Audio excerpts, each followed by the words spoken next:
Hello, everyone, and welcome back to the PSBlue podcast. This is episode 4, the second episode with proper sound. That's right, I listened back to episode 3, and I think we finally did it. I had to buy a new mic and some new accessories, but the podcast is finally sounding how it should. I hope. Fingers crossed. Vinny is here as usual, back again with his pop filter. Thank the Lord. Vinny's P sounds were not working as they should have, so I badgered him into buying a pop filter. And I gotta say, Vinny, it sounds silky smooth. Thanks, Anthony. I appreciate it. To the community, this is all because of you. There was a unanimous vote, to our millions of followers, our millions of listeners out there, and they all said that, when I said a word that began with the letter P, it sounded like a pipe bomb going off. So we went ahead and made the corrections here at PSBlue, and we're moving forward. And so keep those, keep the feedback coming, and we'll keep responding, hopefully in the right way. It sounds so much better. It's ridiculous. You still got a little bit of powerful P's, but it's fine. It's more. It adds to your personality, in my opinion. How's Deathloop going? You beat it yet? Dun, dun, dun. No, I have not beaten Deathloop yet. I'm about, I would say, 13 hours into this game. Okay. I don't want to give too much away. I don't have, I haven't completed it. I've kind of done some research on it. It sounds like this game's going to take me about, 16? Maybe I have about 3 or 4 hours left based on what the research that I did. How long does this game take to beat? I'm actually curious. I mean, how long did it take you to beat the game? I think probably in the 20s for me, but I took my time in the beginning, so it sounds like you're rounding a corner, getting pretty close to the end. It depends is the best way to put it. I think it really just depends because you have to do a certain sequence of things. I don't want to give it away either. But so we're going to review it today, or you think you have enough in the tank to review it? You think you've played enough of it, or what are you thinking? So what I was thinking, and if you're okay with this, is to maybe give an impressions on what I've seen thus far, perhaps at the end of today's episode, instead of a full-on review. Okay. And then maybe next week for a few minutes discuss kind of what I saw towards the back half of the game or the last segment of the game, if that works for you. Yeah, that I think that sounds great. Anyway, as far as what I've been playing, all of the same stuff I've been playing. I actually beat Cyberpunk 2077. That game's awesome. Highly recommend. Again, it's really sad that it took so long for that game to get where it is now. They should have never released it as it was, but it's a really good game. I beat Titanfall 2 as well, and then NHL, my guilty pleasure game, of course. I'm glad to hear that Cyberpunk is a good game now. From what you're saying here, that makes me a little happy because. So you definitely recommend going back to it for those that maybe started out and it was kind of it was a mess. It was a train wreck. You think they fixed enough to where it's they fixed enough to where it's Listen, actually great based on what you're saying. It's not just good. No, it's great. I would describe it as great. It has issues. It still has issues. Every open world game, in my opinion, has issues except for what game? There's one game that has a really clean open world, and I just played it. I can't think of it. Anyway, most open world games have a fair share of issues, and this one does too. So just go in with an open mind. But it's playable, and it's more than playable. It's engaging, and the thing that I'll say about Cyberpunk is the art direction, particularly, is very, very strong. It's a very, very well done game from an art perspective, from an engrossing world perspective. They really nail the tone, and I think if you know what you're getting going into it, kind of go in with maybe lukewarm expectations, it'll surprise you. I really enjoyed it, and I got I think 2 different endings too. I went back and got a different ending. Anyway, enough about that. Because we have so much to talk about today. So the June State of Play happened, and it was the best state of play in recent memory. I think maybe in years. It was Sony's been getting a lot of flack for their state of plays recently. They've kind of been very mediocre, I think is to put it lightly, but this state of play was amazing. Do you agree with that, Vinny? I think I would agree. I think that the bar is relatively low because I haven't been blown away by any state of play yet. Maybe the PS5 reveal was the one that kind of stands out to me, but the Was others that a have been state of play? very. Was it? I hope so. That was the only good one that I remember from Sony. So maybe Oh, that I didn't. wasn't categorized as a state of play. Maybe that was like a PS5 reveal event. Maybe that's what they called it. I don't know. But Maybe it that was. that I guess I could say, yeah, the digital only service, like the Nintendo Directs or whatever, the Sony versions of those, the state of plays. This was certainly the best one. I think we're Yeah. we're in agreement there. Yeah. Yeah. So, needless to say, there's so much to cover. We're gonna end up splitting it into 2 weeks. It might take a little bit longer because there's also the Summer Games Fest. Is that what it's called? Summer Games Fest? Yeah, Summer Games Fest, which was awesome this year. Yeah, I mean, so needless to say, we're splitting this up into multiple weeks. So if you don't hear about a topic, please just be patient. Odds are it's coming out the following week. We might even have discussions weeks in advance about some of these things that are coming out. We're going to try hard to catch up, but we don't want to make a 4 hour podcast. Unless that's something you would want, then write in and let us know. But that seems like a lot. But anyway, today in particular, we are covering Final Fantasy 16, Resident Evil 4 Remake, Stray, the PS5 restock, a Deathloop quote unquote review, and the game that just won't go away, Nickelodeon All Stars Brawl. Before we dive in, I need to award the highest honor on the podcast, the quote of the week. Vinny, congratulations. It's one of your quotes again. You're 3 for 4. Last week, he said, quote, I think a battle pass is the best way that we see right now that's available to us for a free to play model. I don't have any sort of negative connotations to a battle pass, end quote. Vinny, I disagree wholeheartedly, but I'm gonna let you speak on your quote of the week. Well, first of all, this is coming from a caveman that has never bought a battle pass in his whole life. And it doesn't make any sense to me because clearly you haven't. And I hate to say that. I hate to be this rude, this upfront, but I think the community is going to agree with me.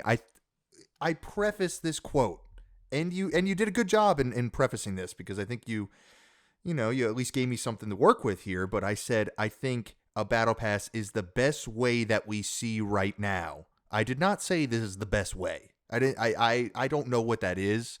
I'm not going to act like I know what that is, but it is. This is not gambling. I think loot boxes are just straight up gambling that need to just be removed entirely from games. We're both in agreement there.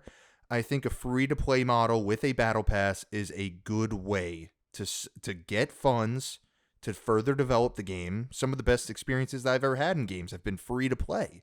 Games from games like Fortnite. I hate to bring up that game on this podcast because I know it's I know you have Yeah, I don't. certainly to Ugh. quote the quote negative connotations towards Fortnite, but yeah, man, I have no doubt. Like I said, I don't know how you haven't bought a battle pass yet, but these are facts. This is what it is. I wouldn't take anything back from this quote. It just has a stink to it. We talk about a lot of things stinking, and this is one of those things that stinks. I don't know. Ugh. I Ugh. sound Ugh. like an EA executive to you, Yeah. like an Yeah, EA you sound like a executive. salesman. Yeah. I've turned to the dark side. You literally sound like you're trying to sell me a battle pass, like you're gonna get a commission or something if I buy a battle pass. Okay, anyway, let's move on. I don't want to be depressed too much. The Rangers have already done that to me enough this week. So, we have a fun topic to start things off. It's called Disney Speedstorm. And there was a gameplay preview courtesy of IGN for Disney Speedstorm. It is a kart racer featuring Disney characters such as Hercules, Mickey Mouse, you got Megan there, you got Donald Duck, and it actually is a retread of some of their earlier games. They actually, I didn't know this, they had kart racers in the past. They had games such as Mickey Speedway, Toy Story Racer, and Walt Disney World Quest Magical Racing Tour. These games came out in the late 90s and early 2000s. So I didn't know this. Did you know that Disney had kart racers? No, no, this is news to me. I had no idea. Never heard of him in my whole life. Yeah, so apparently they are returning to the kart racer scene. So this game has items, it has carts, it has like gravity sort of flying mechanics and stuff like that. Looks very much like Mario Kart 8 ripoff, I would say. Not that's a bad word to use, a negative connotation with the word ripoff, but that is kind of what it looks like.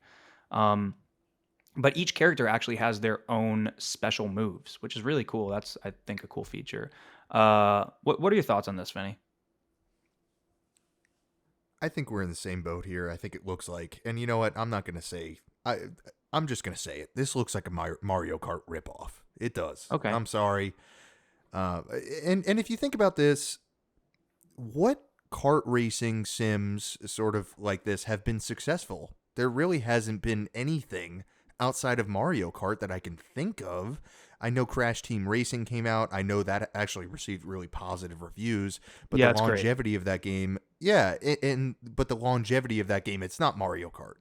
You know, Nintendo seems to have a grip on this market, if you will.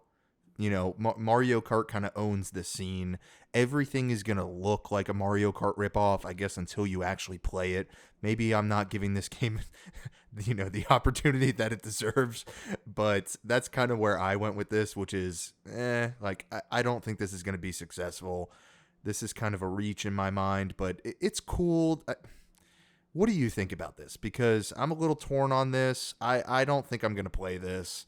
Looks kind of meh. I'll be I, honest with you. Just go ahead. so it's free to play. So I will Ooh. check. That's one good thing about this podcast is it's forcing me to play games that, and not just in the for your consideration, but in other avenues, in other respects. Like I played that Roller Champions game, just gave it a shot. It's the podcast is encouraging that in me. So I probably will check it out because it's free to play.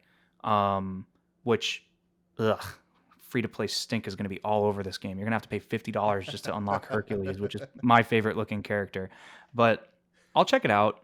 I agree with you that Mario Kart has a very good grasp on this kart racer genre. Um, but I think Hot Wheels Unleashed, I believe it's called, is also a phenomenal game. If you haven't checked that one out, I know it sounds crazy. Hot Wheels Unleashed is a phenomenal racing game. And I'm sure it is. I actually have seen videos on that game. And from what I've seen, it actually looks really good. But again, It is. not near the success of Mario Kart. I don't know. And if you actually look at Mario Kart sales on Switch, not to get too off topic here, they are insane. Like the market for these types of games is crazy. I just think that market is exclusive for Mario. I really do. I think that there's not really a brand out there that can come and take like any slice of this pie, if you will. Yeah, I know PlayStation. What was the kart racer that PlayStation did a while back? It was the the Little Big Sackboy Planet one? model. Yeah. It was the Little Big Planet Mod model. Nation It Racers. was Mod Mod Nation Nation Racers. Racers, Yeah. which was a cool concept. I think we both agreed at that point. That game looks sweet. It looks so cool, and it lasted about 6 months. Gone, done. Yeah, I think we So played the demo of that together. It was kind of eh. Here's the thing. This is what I'll say. I really appreciate what Nintendo has done for games in an overarching capacity. You look at a game like Mario, like the original Super Mario Brothers. That game pretty much, I don't know if it created the platform genre, but it sort of elevated platformers to a new level. You know what I mean? It set the gold standard for platformers. I'm hoping that Mario Kart can do that. You know what I mean? Set this standard for the kart racing genre and push the envelope so other games like Disney Speedstorm, like Crash Team Racing, like Hot Wheels Unleashed can come out and say, "Hey, we're not trying to compete with you, but we're going to give you a run for your money." And that's the way I view it. I think that no, you're not going to compete with Mario Kart 8, but there is a good chance that you can develop an audience. And unfortunately, they're using the free to play model. I don't like that model, but this is a developer that made the Asphalt games, so they know racing games. They know racing games well. It looks pretty polished. The stages look cool. I'm a little bit more optimistic about this than you are, I think. But I will say the other reason I bring this up is because this is just something that's taking the video gaming world by storm right now. And I'm referring to the character multiverse sort of uh, genre, subgenre that's coming out. You have all these character mashups that are just all these games are being released. You got Multiversus, you have Nickelodeon All Stars, Battle Royale that we'll talk about later. You have obviously Smash Bros. Again, that's another example. Smash Bros. Set the bar for that game, Nickelodeon All Stars, to come out, and that game, it's has lukewarm reviews, but people are starting to open up to it a little bit more. It seems like. What do you think about just this world of character smashing together of all these different worlds? Why is this a direction that games have been heading in? It's interesting, man, because I think these are. I hate to use the term money grab, but it does feel like these sort of studios, these bigger, like Warner Bros., and these bigger kind of like not necessarily in the games market, right? Like not direct video game publishers, but they're trying to go where I hate to say money grab, but that's kind of where my mind is going here. But let me say this with regards to these games. I think the biggest issue that I have with these games are the developers. I think we're seeing free-to-play models. We're seeing a lot of not very basic gameplay with regards to these. We talked about Nickelodeon All Stars, Battle Royale, whatever that long name to that game is. But I think that all of a sudden, if maybe we had a developer that was established and that knew what it was going to take to make these games be good. If you heard, let me put it this way. If Naughty Dog was making a PlayStation All-Stars Battle Royale game, I think everyone would probably freak out and it would be a massive, massive release for Sony. I firmly believe that. But we look back at it and Sony did release, PlayStation All-Stars Battle Royale. That's a real game that came out that kind of fizzled out. And that's because I think the developers, there really wasn't that push behind it that I think it's going to take for these games to be successful. You have to really market these games immensely because like we just discussed, I looked at that Disney game and immediately my mind went to, this is a Mario Kart ripoff. Nintendo has such a hold on these sort of games, the kart racing games, the fighting games, when you have, I don't even know, what do we refer to Smash Bros. As? What kind of game is that referred to as in terms of a genre? But Nintendo just has such an incredible hold on these sort of genres that everything else looks like a ripoff. It's pretty incredible. So that's why I say I think the only way that this is going to be successful, it has to be the right developer. It has to be. And then you also have to market the game in the right way. So it's not going to work otherwise. Like you said, you discussed the racing game. What was the racing game that you brought up? I'm sorry, the Hot Wheels racing game. Yeah.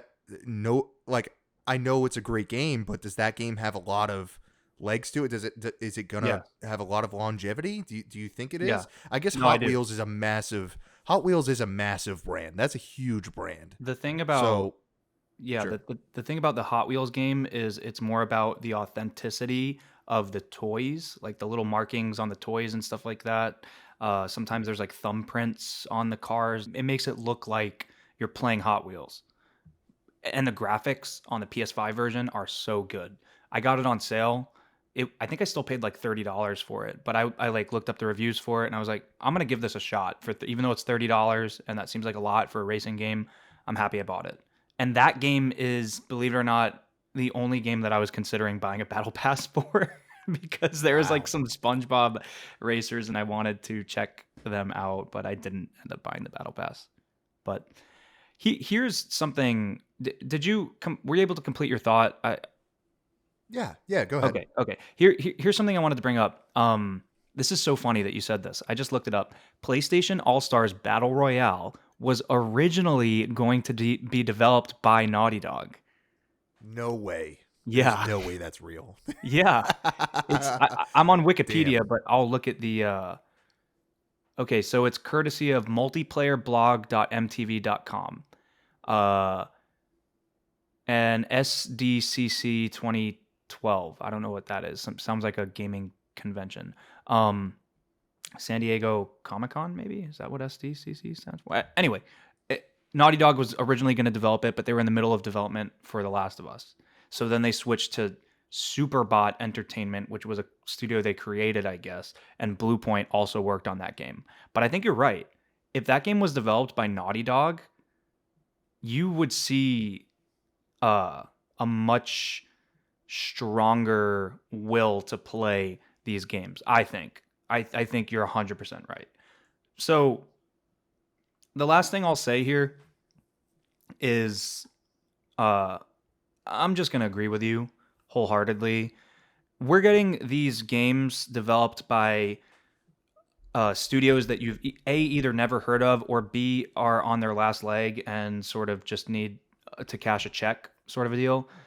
Uh, I don't. What seems like is happening here is these IPs are owned by these parent companies, and they're just looking to make a quick buck. It doesn't matter if the game sells well or not. It just has to look like a video game, and they need to sell some microtransactions. Get some microtransactions in their system, turn it around really fast, make some money. And if it's a hit, it's a hit. If it's not, it's not. That's like what we were talking about last week with Roller Champions. Like you see all these games that are trying to be the next Rocket League, and they are so cheap to produce that they can just keep pumping these out until they eventually land a hit. And if they don't, they'll at least get a return on their money because these IPs that these companies own are so beloved and so recognizable that you're gonna get some cash, some rich kids or rich video gamers that want to spend money on this content, whether it's good or not. So that's the other reason why I brought this kart racer up. That's the last I have to say about it. We can move on if you're good with moving on. Yeah, just want to say that I agree with everything that you said. Like you said, I hated to use the word money grab, but that's what it feels like. It's Yeah. just you're not putting the resources in that are required because when that happens, you end up with a game like Kingdom Hearts, an amazing experience. These are icons, these Disney characters, right? So Yeah. it's just upsetting to see this kind of not to say that this game looks bad. So I'll leave it at that. It doesn't look bad. It's just it kind of just has that stink of a free to play game. I agree with you. I will say the Asphalt games are pretty well known, and the developer that made the Asphalt games is making this Disney game. So maybe this is a maybe this is a good studio to make one of these games. Maybe this is a rare occasion where you see a big studio kind of have a smash hit.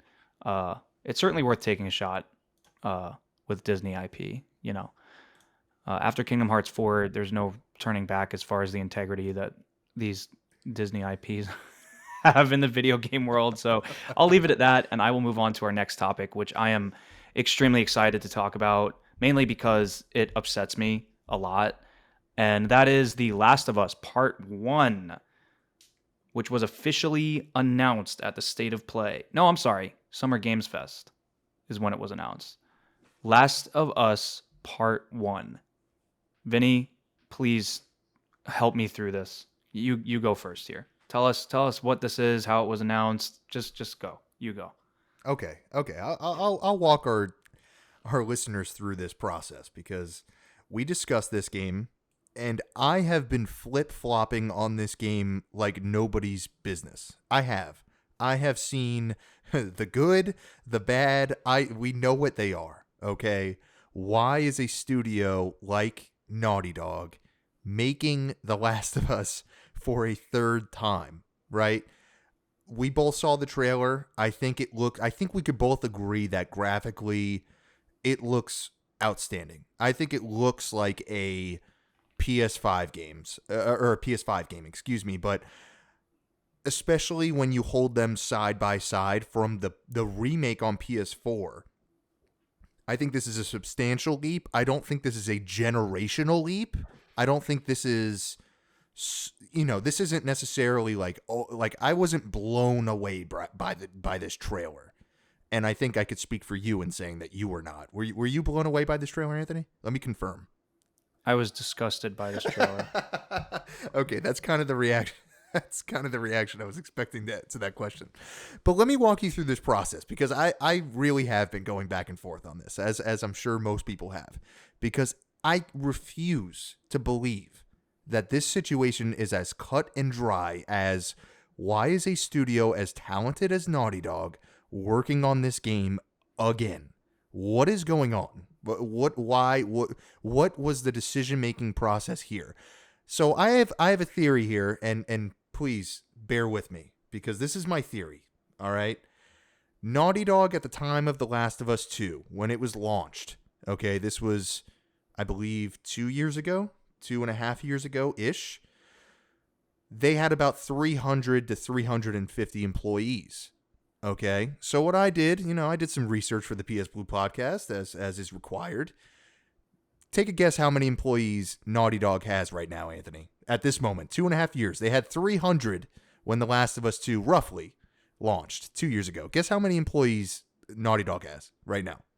If I had to guess, I'd say at least double, probably closer to 1,000. Okay, well, you kind of ruined my hype right there because they do have double. They have double, Anthony. There are double. So essentially 300 employees, 300 brand new employees. They've never worked on any Naughty Dog games ever in their life. They're brand new to the company. Okay? Brand new. They have no idea they have no experience on any of the prior games.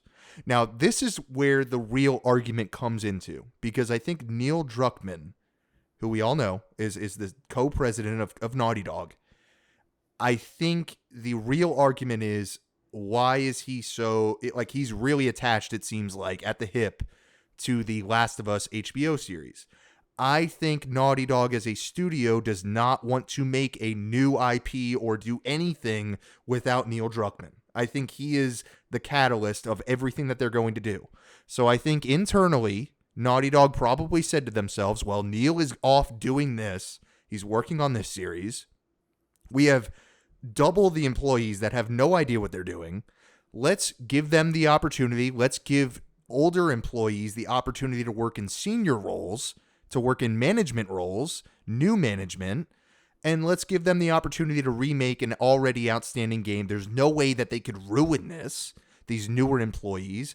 I read sort of the synopsis for why people should buy this, and we're hearing a lot about, The Last of Us 2's AI is now in this game. There's a whole new, system with regards to the AI. I think that's a good opportunity internally for them to teach the newer developers, like I said, double what they were, internally to work on the AI systems to learn them without any pressure.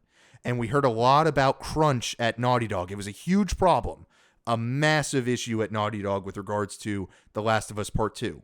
So I think that is what's going on. I think the real crux of the issue right now is Neil Druckmann working on The Last of Us TV show. It seems like he's really attached to that. But also, there's a huge segment here that internally, based on what we heard at the Summer Games Fest, internally at Naughty Dog, it seems like they're working on a lot of projects at once right now. It feels that way based on what we've heard. a part of my mind goes to, well, Sony probably saw Insomniac and how successful they are at cranking these games out like nobody's business. Maybe Naughty Dog is trying to approach things that way going forward. I hope they are, to be honest with you. I don't want one game from Naughty Dog every 5 years. I don't. I'm sorry. I know people want that. I don't necessarily think that's a successful business model. I think Sony sees the success of Insomniac. They probably said, you need to expand your studio. You need to teach them how these things work through The Last of Us Part 1 remake. And now let's start doing different things. It also seems like they're working on a multiplayer project, which I cannot wait for. I'm happy that they're doing something different. We don't need a Last of Us Part 3. We don't need Uncharted 5 right now.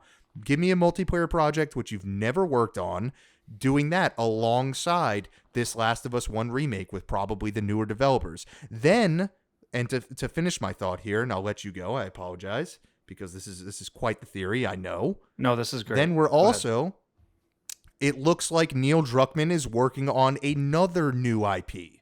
That is what I gathered from this state of play.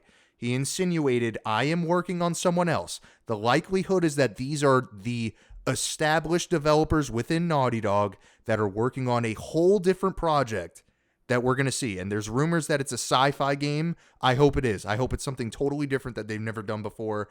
And I cannot wait to see what that's going to be. That's probably the game that gamers like yourself that enjoy, The Last of Us and The Last of Us, Naughty Dog's kind of single player offerings. That's in the back burner. And so sorry to go on this long of a tangent, but let's not forget, The Last of Us was being made right alongside Uncharted 3.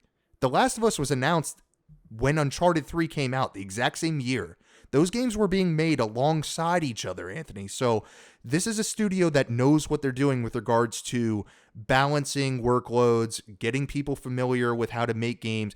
I think this is a great, not to say this is a wonderful thing. I think internally, though, at Naughty Dog, it just made a lot of sense for them to do it. I get that feeling based on the rapid sort of employment. Okay, let's get these people familiar with our systems, and then we'll kind of, we'll introduce them to our new big game. So what are your thoughts on what I have there for you? I'm actually curious. I don't want to say it convinced you that this is going to be a wonderful, or I think we both agree this is going to be fantastic. I think, it's just, do you think this is worth it based on what I've brought to you here?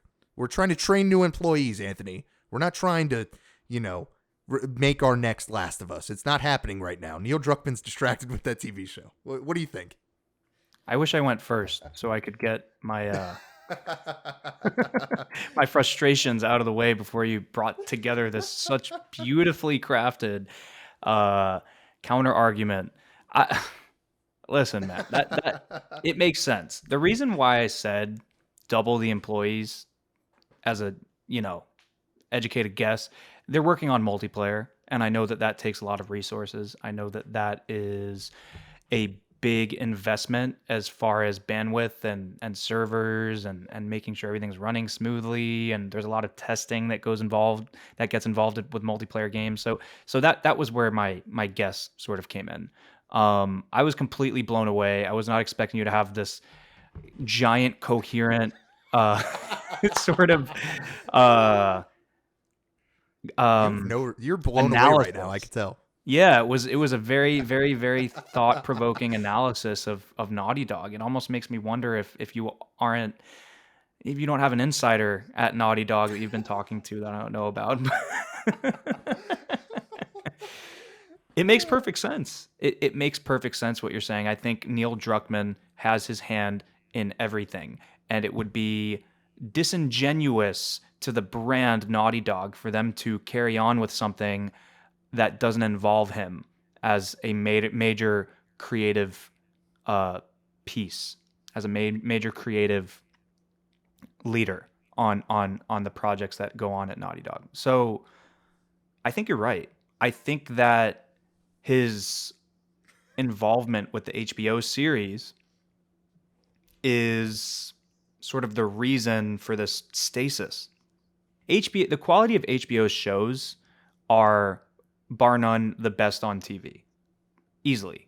Every single show that they have, even the shows that aren't good, have a high level of quality to them. Now, it would be very easy to just hand over the Last of Us IP and say go, but even though HBO is such a respected television brand, they still want, I think Neil still wants to make sure that his, you know, magnum opus as far as a video game IP is concerned is protected, well taken care of. And I think that if this show goes on for 2 seasons or more, you will see him pump the brakes a little bit as far as his involvement, and then he goes back to games. Or he leaves Naughty Dog and switches to being a writer on television, which I feel like we usually see it the other way, but this could be an instance where we see it happening in reverse. Either way, I think that this is a very good point that you made, and I think that this is almost certainly what's happening. The reason why I'm frustrated by this, I feel like I owe our listeners an explanation. It's exactly what you said. I am very frustrated that this studio is working on a remake for the second time. I want them to use their talent, which they have some of the best of in the industry, to make something new, to make something that we haven't seen before, to not just sell out for money. I really think Sony is pushing for this Last of Us Part 1, which, by the way, is a phenomenal title. I didn't know how they were going to name the remake 2. It's a second remake, you could call it, because the first one's called Remastered. You could call this one Remake. That's confusing, though. I think calling it The Last of Us Part 1 was a really good decision. And Neil Druckmann probably had something to do with that. But I feel myself ranting now, so I'll just wrap it up by saying I just wish that this talent was working on something else. And if they are, which they very well could be, then I'm happy. You know, as long as we're getting something new. And I would love a new IP. I think that is very, very interesting. Tell me, where did you see this sci-fi pseudo announcement about Naughty Dog having a sci-fi game in the works? How did you come across that? These have just been rumors from like credible leakers saying, hey, they're working on something sci-fi. This has not been anything. I don't want to act like I know something internally. Exclusive. Like you you heard it here first on PSBlue podcast. I do have my Vinny announces a new also Last of Us in space video game. Just story on IGN. Vinny Massey says, yeah. Oh, jeez. Okay, pick up right here. Let me ask you this, Anthony. Yeah, so it's just rumors. That's all where I have this coming from. Okay. These are things that I've seen online, but obviously nothing, nothing until it's officially announced. But this is kind of what's going on. But let me ask you this. Would you want them to make an Uncharted 5 or a Last of Us Part 3? Like no. You said, I think you had just said you would prefer them to work on a totally new IP, which is what I was saying originally, which is I can't wait if they're making a sci-fi game. I think that's going to be awesome. I can't wait to see what they do. Yeah, I just hurry up and do something new. I'm ready for something new. I don't care if it's a recycled IP. I just want it to be a different IP. Like you brought up earlier, Insomniac, they are working on games like Spider-Man, Wolverine, established IPs in the entertainment landscape. That doesn't mean that these aren't new gaming experiences. So if The Last of Us wants to do a Superman game, you know what I mean? Like, as long as it's something new. I'm sick of The Last of Us. I am sick of Uncharted. These are amazing games. I'm sick of hearing how amazing these games are. Give us something new for once, please. Just give us something new. I couldn't agree more. I that's why I'm so excited for their multiplayer project, which I know you can't, which I know disgusts you. But I'm actually really looking forward to. That's in the Last of Us universe. Based on what they, I mean something new from like, they've never made a standalone multiplayer project that took 4 years. Based on what they're telling us, 4 years to develop. I'm not convinced yet. To wrap up this topic, I hate to say it. Is this game about to be free to play? Are we about to get a free to play Last of Us multiplayer experience? No. I'm thinking Anthony, I'm telling you, this is me taking my half-court shot, if you will, on the podcast. What date is today? What day is today? June the 12th.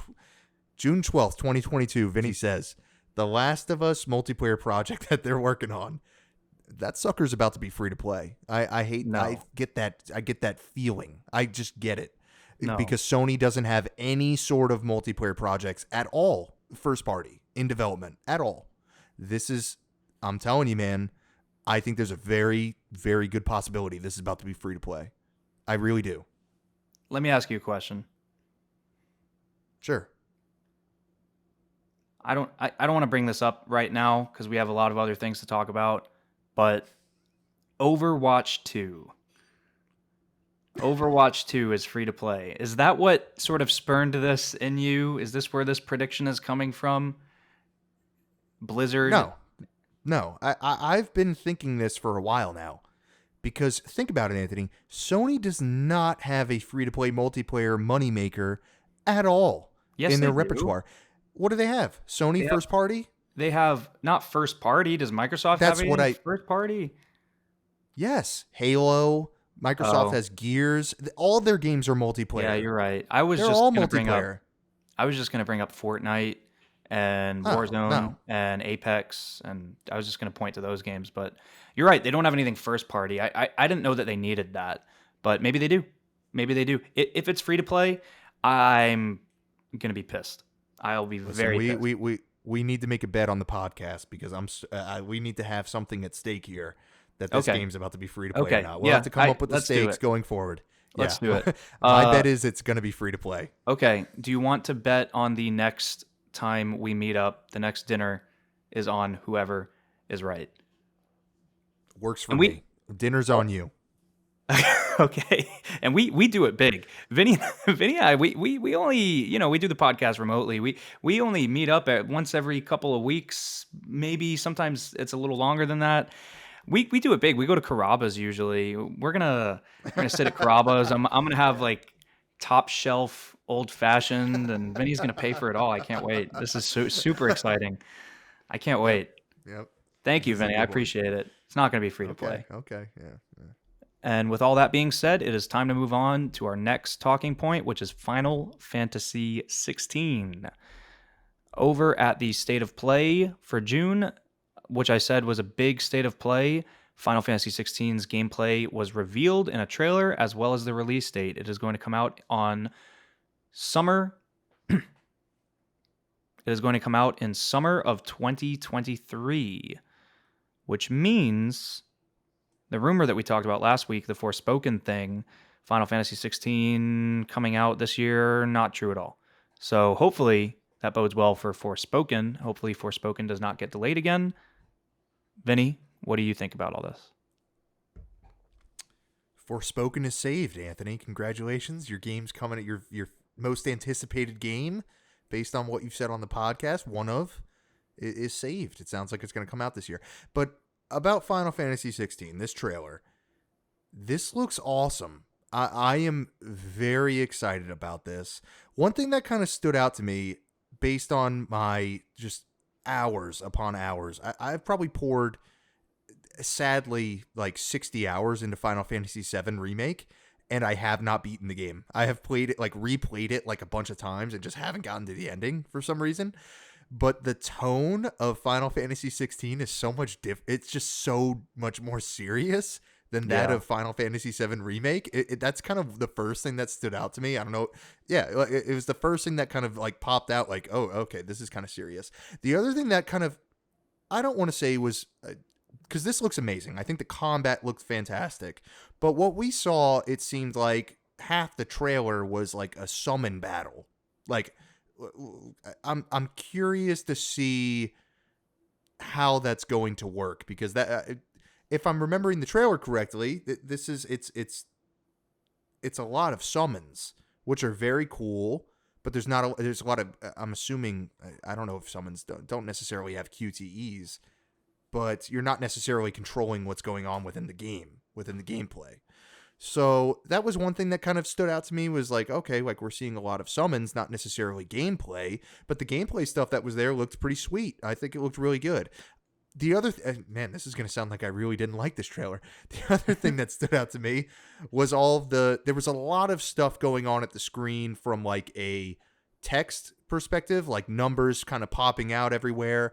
I guess that is prevalent in Final Fantasy VII as well, but it just seems much more like a lot more like in your face here. So I'm curious, did you get that kind of from this trailer? I think it looks great. I don't want to say that I'm not anticipating this, because I cannot wait to see what this is.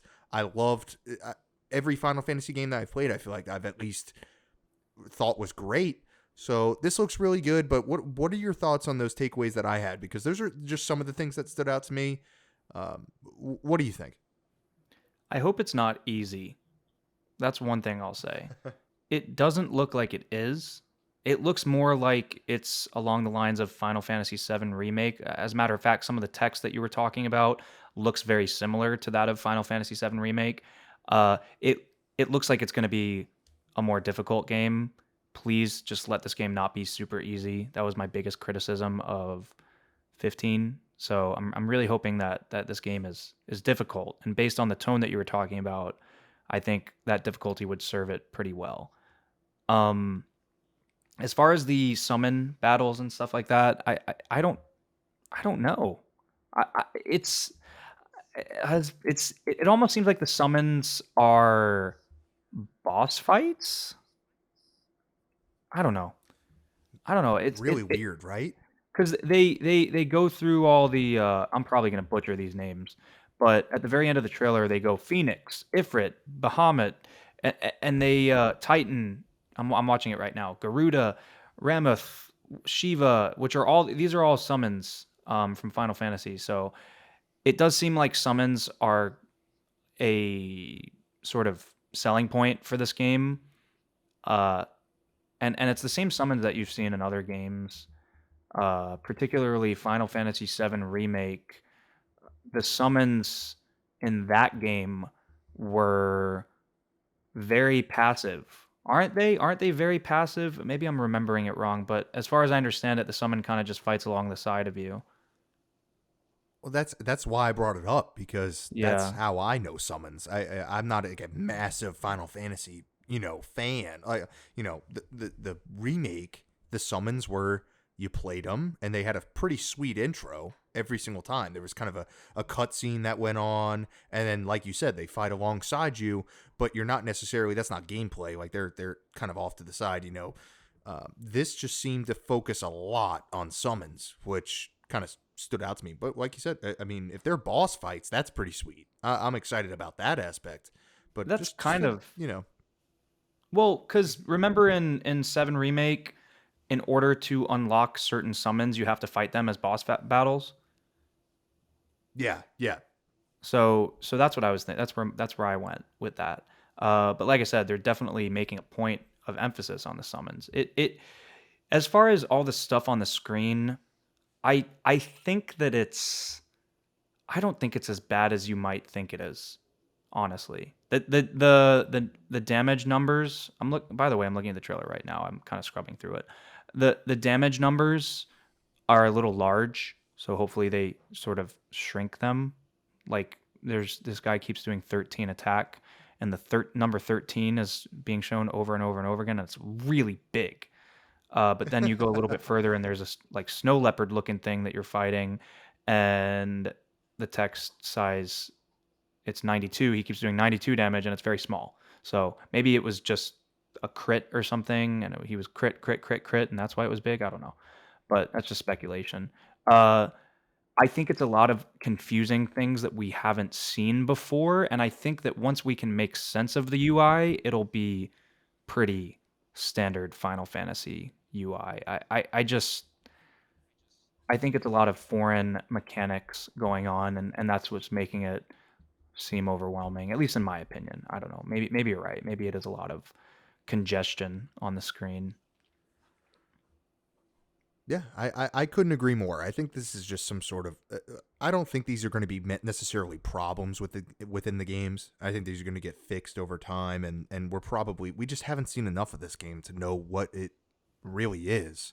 We've only seen a few snippets of gameplay, And like you said, I think these are going to be things that you could probably customize within the context of within the menu. So I don't think these are going to be huge problems. Very excited about this. This is going to be huge. I thought this was going to come out this year. I'll be honest with you. I was a little surprised that this was coming out next summer. I knew that was a But long shot. really Yeah, I knew it wasn't coming out this year. At least that was the feeling I had. interesting.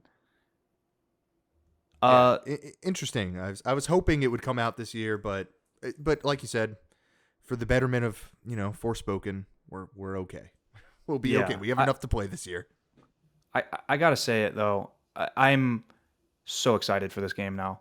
It looks like Final Fantasy VII Remake in a lot of ways, but it looks like a combination of that and some more, I guess, newer stuff. But there's a stagger bar I've noticed. There's the camera angle is a little off-putting to me. It's a little too low to the ground. God, it really sounds like we don't like this game. Sounds like we're just destroying this No, trailer. no, it looks awesome. The graphics look amazing. First of all, uh, it's just hard to say right now. It's really hard to say over a podcast how I feel about this, other than just pure excitement. I'm so excited for this. You really have to just watch this Final Fantasy 16 Dominance gameplay trailer from the Sony State of Play, June 2022. You just watch it, because it's hard to just sit here and talk about it. You have to just see it.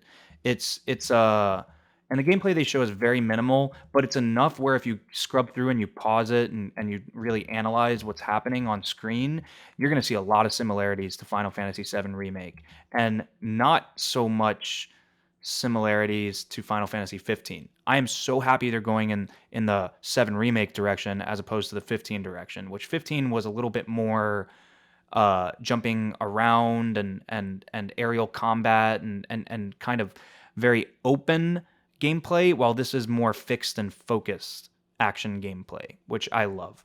So, Final Fantasy 16, summer 2023. Vinny, any more thoughts about this? No, man, I think we're in agreement. We're both very excited.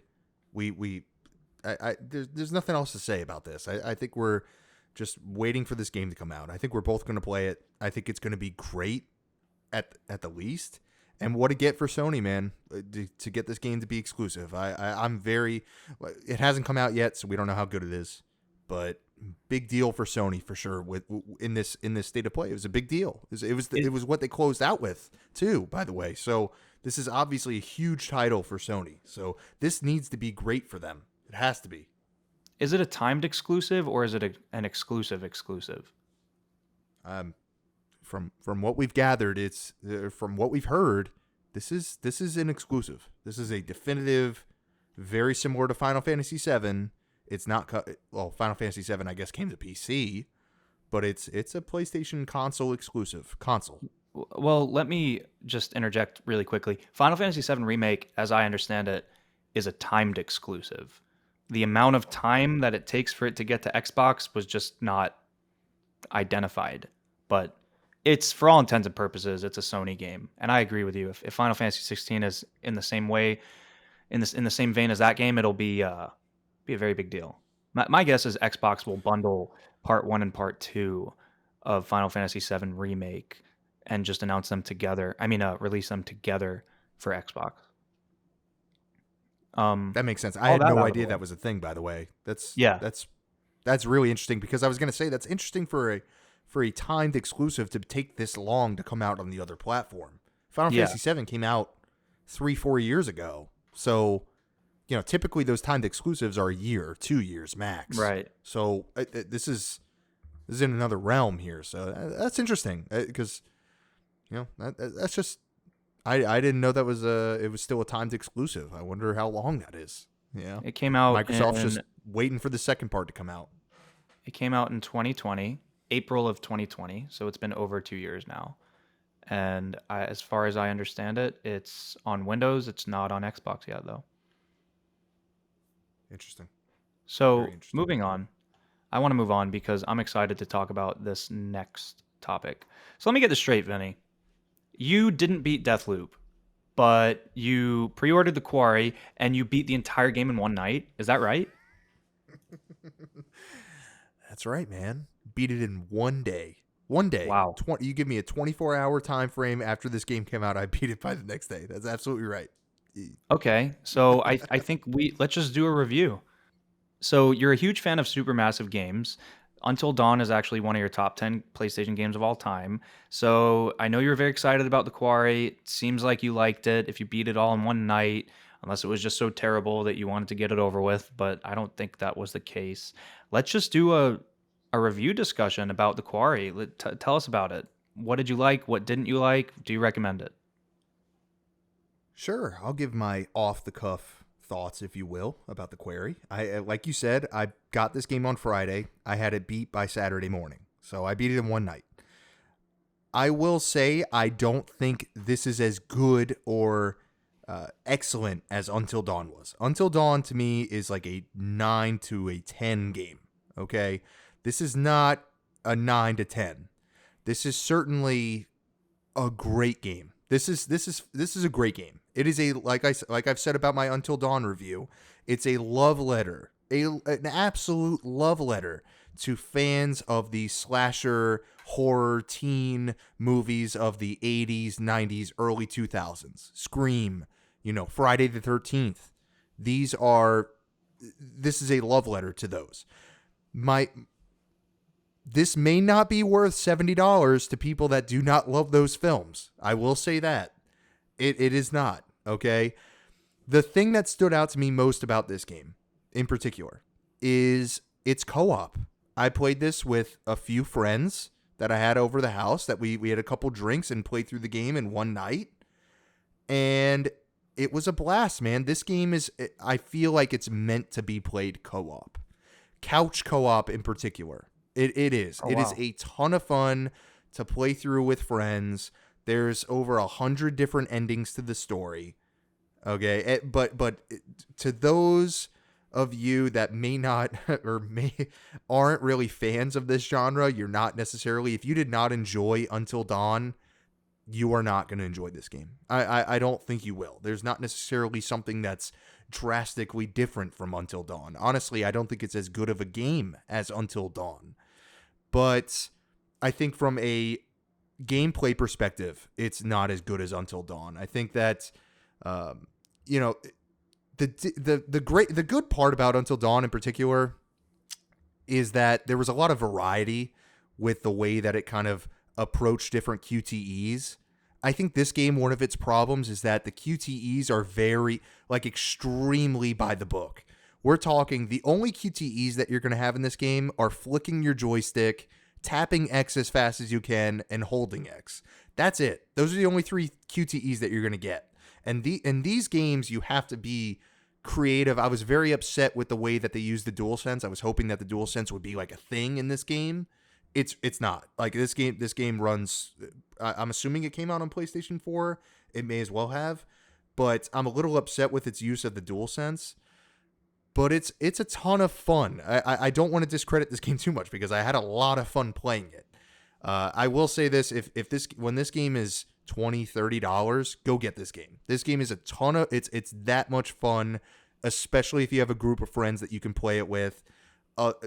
Like I said, a love letter to those sort of genre of horror teen flicks, right? You can kind of make fun of the characters as you're playing the game. It's very stupid decision after stupid decision, and you're a part of that experience of making those stupid decisions. And that's why it's so much fun, especially, like I said, if you're playing in co-op and the other player is in the same room as you, you're kind of making decisions back and forth, and you're kind of, you're trying to stay alive longer than the other guy. It is a lot of fun in that respect. It really is. I'm happy that they introduced co-op. If this was only single player, if I was playing this single player, I'd probably be a little upset. I'll be honest with you, because I don't think this story or this narrative is as strong as Until Dawn. But last thing I'll say, and I'll hand it off to you to see what you've gathered from this game so far. I'm actually curious to see what you think of it based on what you've seen.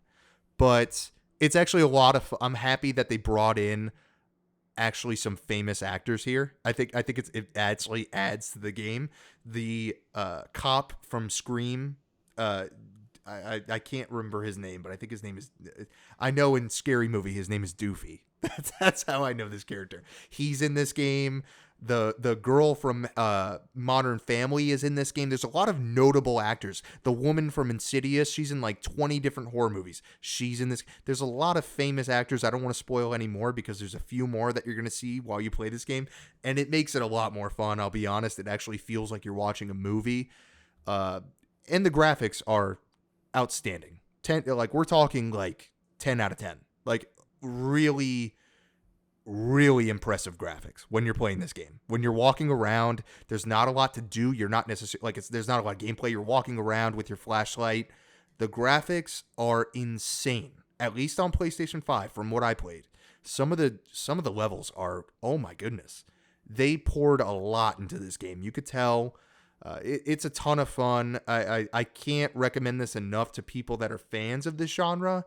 But if you're not a fan of this genre and you're not playing it co-op, wait. That would be my recommendation. Wait until this game's $20, $30. Buy it, beat it in a night. You're gonna have a lot of fun. Those are my sort of off the cuff, feelings on this game, Anthony. Did I convince you enough to get this game, or are you gonna wait until it gets cheaper? I'm curious. Talk to me more about the co-op first. What exactly does the co-op constitute? Because I played Until Dawn for a few hours. Like I said, I never beat it, but I don't understand how does co-op work in this game? Do you each get a character, or like how does that work? Yeah, that's a great question. I didn't even get into that because that's what makes the game so much fun. I'll be honest with you. So at the beginning of this game, let's say it goes up to seven. Yeah, it is seven. 7 different players locally, 7 different players online. So you can play up to 7 players. Essentially, there are 8. I know that number doesn't make sense, but there are, because of the 7 different players locally, but it makes sense in the context of the story. I don't want to spoil anything, but there are 8 different playable characters in this game. And if you're playing with 2 people, you're each going to get 4 characters. If you're playing with, if you're playing with 3 people, 2 people are going to get 3, the other person's going to get 2. And you kind of are battling locally to kind of survive this night. It's essentially takes place in one night. The game, you're going to a campfire, and I won't give much away other than that. And it's very Friday the 13th, sort of a slasher flick. But yeah, that's how the local co-op works here, is that everybody gets their own characters. You make their decisions, and you can kind of go back and forth between the characters, between my character to yours. Okay, and there's banter there trying to survive. And that's what made this game so much fun for me. So do you can choose when you switch in between characters? Is that what you're saying? You can do it sort of sporadically? So the game chooses for you. Essentially, You'll be playing through a chapter, and then all of a sudden in the middle of the chapter, it'll go Anthony's turn. And then Anthony will grab the controller. And yeah, you have to play as one controller. That's one part That's that kind of actually frustrated better, me I a little think. bit, is that everybody could play. But yeah, in hindsight, I actually think it was a good thing. I was hoping that everybody could kind of have their own controller, but it's actually fun to pass the controller and be like, oh shit, well now I'm in Anthony's hands. My character's in Anthony's hands. He has a decision here that can kill my character. And I'm thinking that as I'm playing with you, which makes it way more fun if you think of it that way. It is way more fun that way. So yeah. Yeah, I think that that's actually a smart decision to force you to use one controller, and the actual act of passing the controller around seems like it would be kind of cool locally. Um, the last thing I'll say about this, because I think you did a good job of summarizing everything, but one thing that put me off to Until Dawn was for me, it was a little uncanny valley as far as the acting and performances. And it wasn't that the acting was bad. There were some good actors in Until Dawn as well. It was just the mocap was, they tried too hard to be realistic. And it, like I said, it got a little uncanny valley for me. And this probably differs from person to person, but it just kind of pulled me out of it. This, on the other hand, this is what I think the dream was for Until Dawn. And you already brought up the graphics. That was my next question for you. But the graphics look absolutely incredible. And to me, in a game that is so narrative focused, that is a huge, huge, huge necessity. You need to have this caliber of facial recognition and facial performances when you have actors of this caliber as well. You need it to come through. Otherwise, you're doing a disservice to the talent that you have and you're doing a disservice to the storytelling that you're trying to achieve. So, in that respect, from the clips that I've seen, this game absolutely nails it. And for that reason alone, it makes me want to check it out. Do you have comments on that? Dude, it is genuinely like stunning, some of the shots. It like really like, oh my gosh, like I can't believe I'm playing this right now moments in this Wow. game. Okay. Yeah. Particularly for those of you, like I said, that are horror film fans, that are fans of this genre. You will play through sequences in this game where you're thinking, oh my gosh, this just looks so real. And like you said, it adds to the effect of the game and in its ability to kind of, I don't want to say scare you. I don't even think I would call this a scary game. I didn't jump or anything like that. It's not like I was fearful playing this game, but man, graphically so impressive. Like the cutscenes, it really, really top tier stuff here. Like for sure, yeah, insane. So, quick summary recommend for fans of the horror slasher genre $70. Should they pay it or should they wait? Like I said, for those of you that are fans of Until Dawn, that are fan of the slasher genre, buy this game, play this game, especially if you have friends to play with, local or online. Go buy this game, play it. It's a ton of fun. For those of you that are a little hesitant and you're going to play solo, wait a little bit, let it get down to $40, $20, buy it, pick it up, play it. Make sure you play this game at some point though, because this is a great game. It looks great, and I will definitely check it out. I'm gonna check it out when it gets cheaper, probably. But thank you for your impressions, and we're gonna get that on our YouTube channel ASAP because that game just came out, and we might actually get some hits on that. So, moving on, we're gonna talk about Stray. Now, this game got a release date announced at State of Play. This is the game where you play as a cat in a cyberpunk post-apocalyptic world. It seems like there's no humans. You play as a cat. So that's about all I know about the game. It comes out on July the 19th. Now, this was a point of contention for Vinny and I. This game comes out day and date on extra and premium tiers of PlayStation Plus, and that is what I want to talk about. Vinny. So let's just get this out of the way. I think we're both ecstatic about Stray. Let's just say that out front. To play as a cat, to wander around these crevices. I watched that trailer. I was like, I have no idea what this is, but I kind of want to play it. I really actually do want to play it.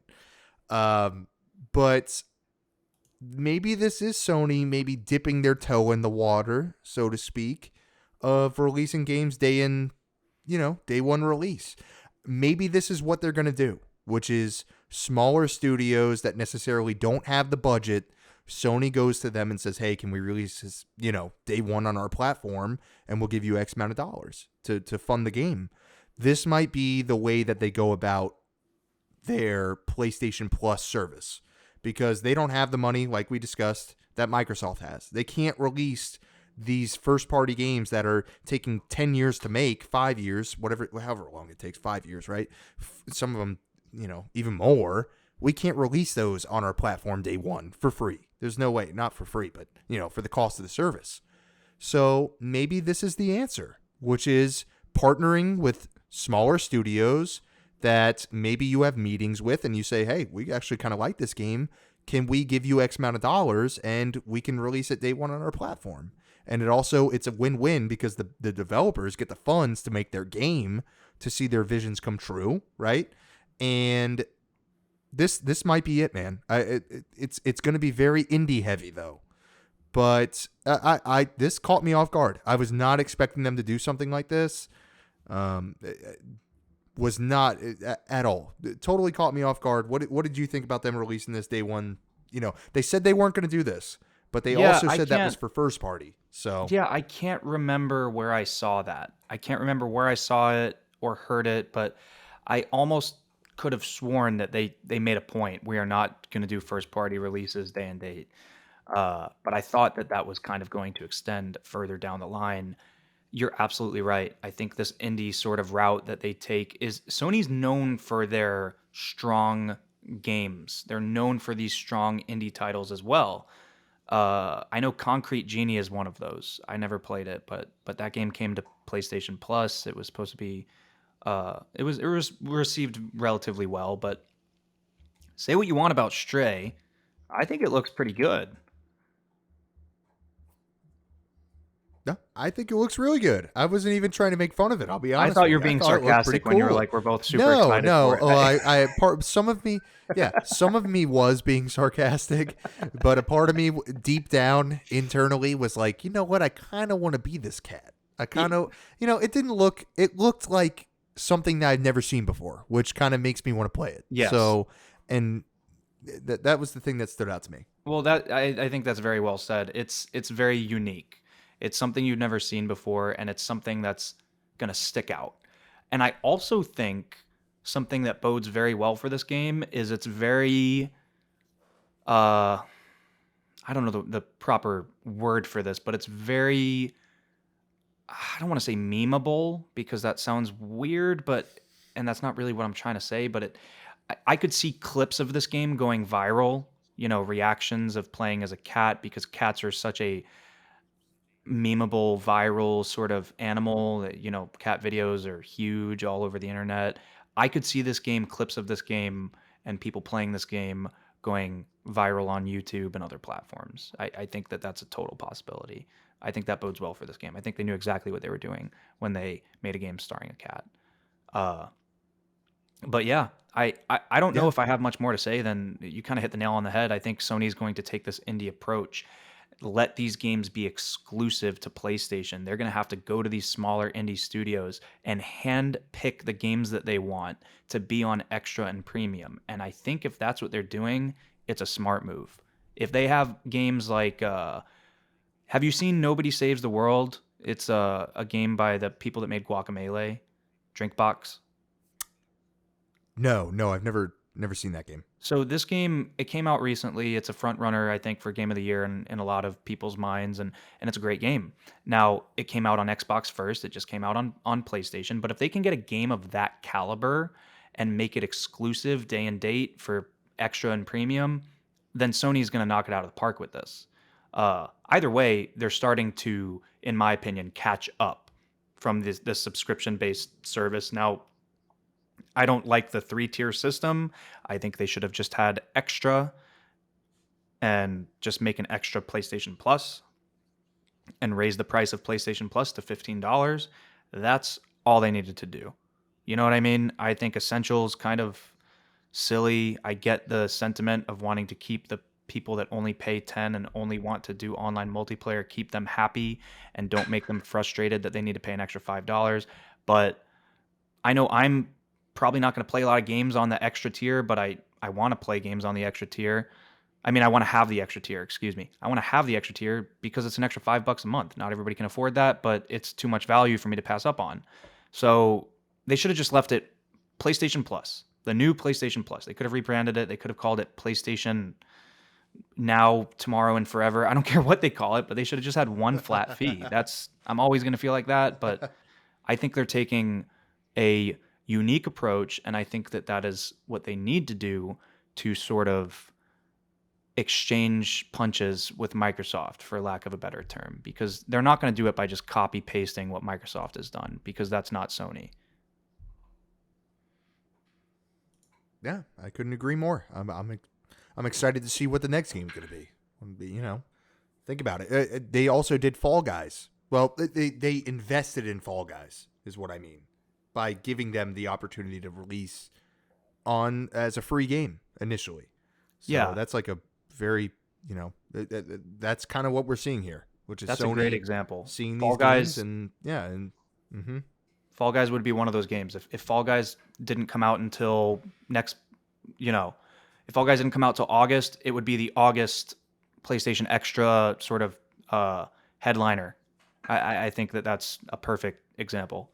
But they're gonna have to keep these games coming out. That's gonna be Sony's biggest challenge. They need to keep these games coming out because they can't just do Stray and then not release another game on extra and premium for another 4 months. You know what I mean? It has to be because that's kind of what they do with PlayStation Plus in the past. Like you get a game every month, but it's only every handful of months that the games are even worth it. You know what I mean? It's like silly games that came out in 2014 that really have no impact or a game that you've already bought. So at least that tends to be the way that it leans for me. So they need to have a quality title every single month or the service is not going to be worth it to the general consumer. Like I said, I'm still going to get it. I think you're still going to upgrade to extra. Premium, but I think we're both going to be on extra tier and that's just because we sort of see the value in it. I don't want to speak for you, but at least that's how it is for me. Yeah, I think I'll upgrade to the extra, and that'll be it. I don't see a reason for me personally to move up to the premium service. No. But this is pretty cool, though. It has me excited for the future. Says that Sony's willing to do it, at the very least. I want to say let's never talk about this three-tiered system again, but that would be heavily misleading because I feel like it's going to keep coming up. So let's just stop for the day, though, because I don't like this topic. I will say, though, the next topic I am excited to talk about a lot more, and that is the Callisto Protocol, which is a new game. You know what? Actually, I'm going to let Vinny's very excited about this one, so I'm going to let him sort of tee it up and knock it out of the park. So, Vinny, tell us about the Callisto Protocol. It was not announced, there was a new trailer at the State of Play. So, just tell us all about the Callisto Protocol.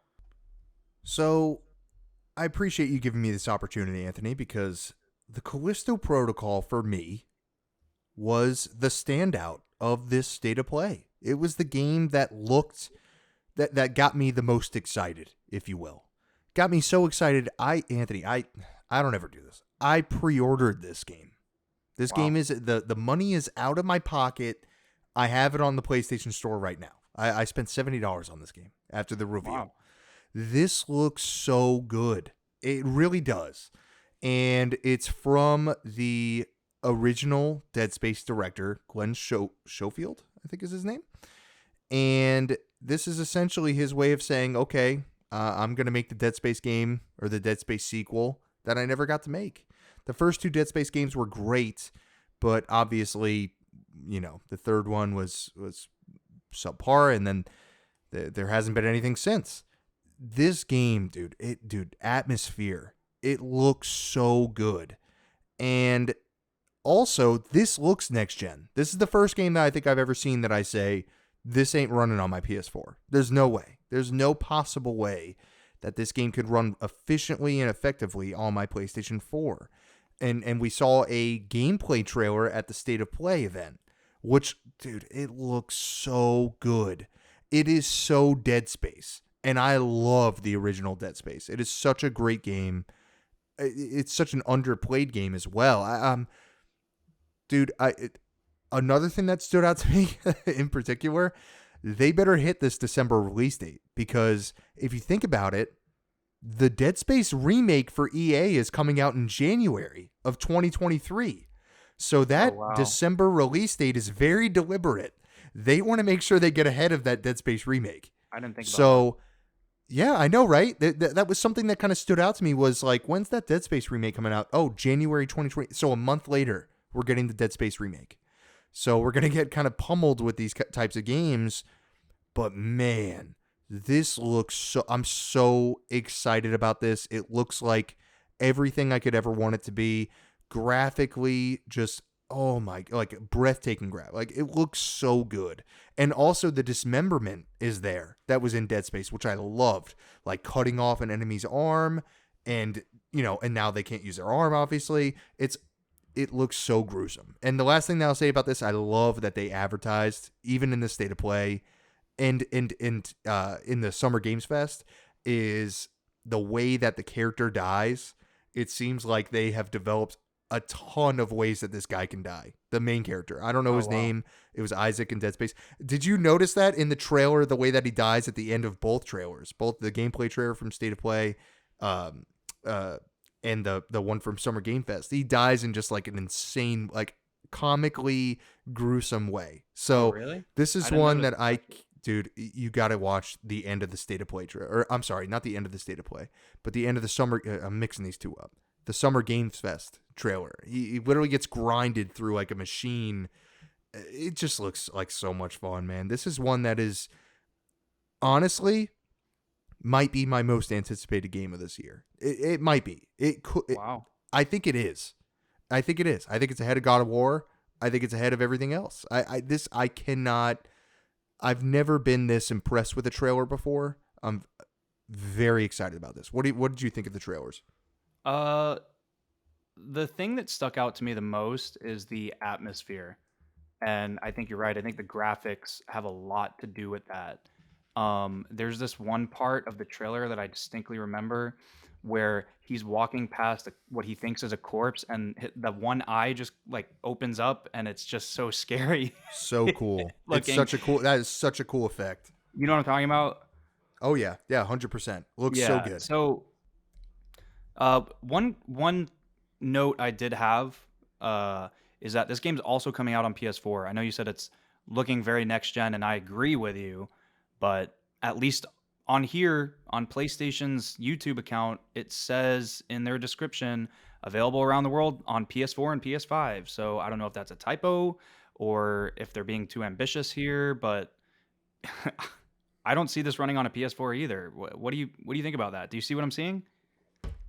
No, I'm seeing exactly what you're seeing. I stand corrected.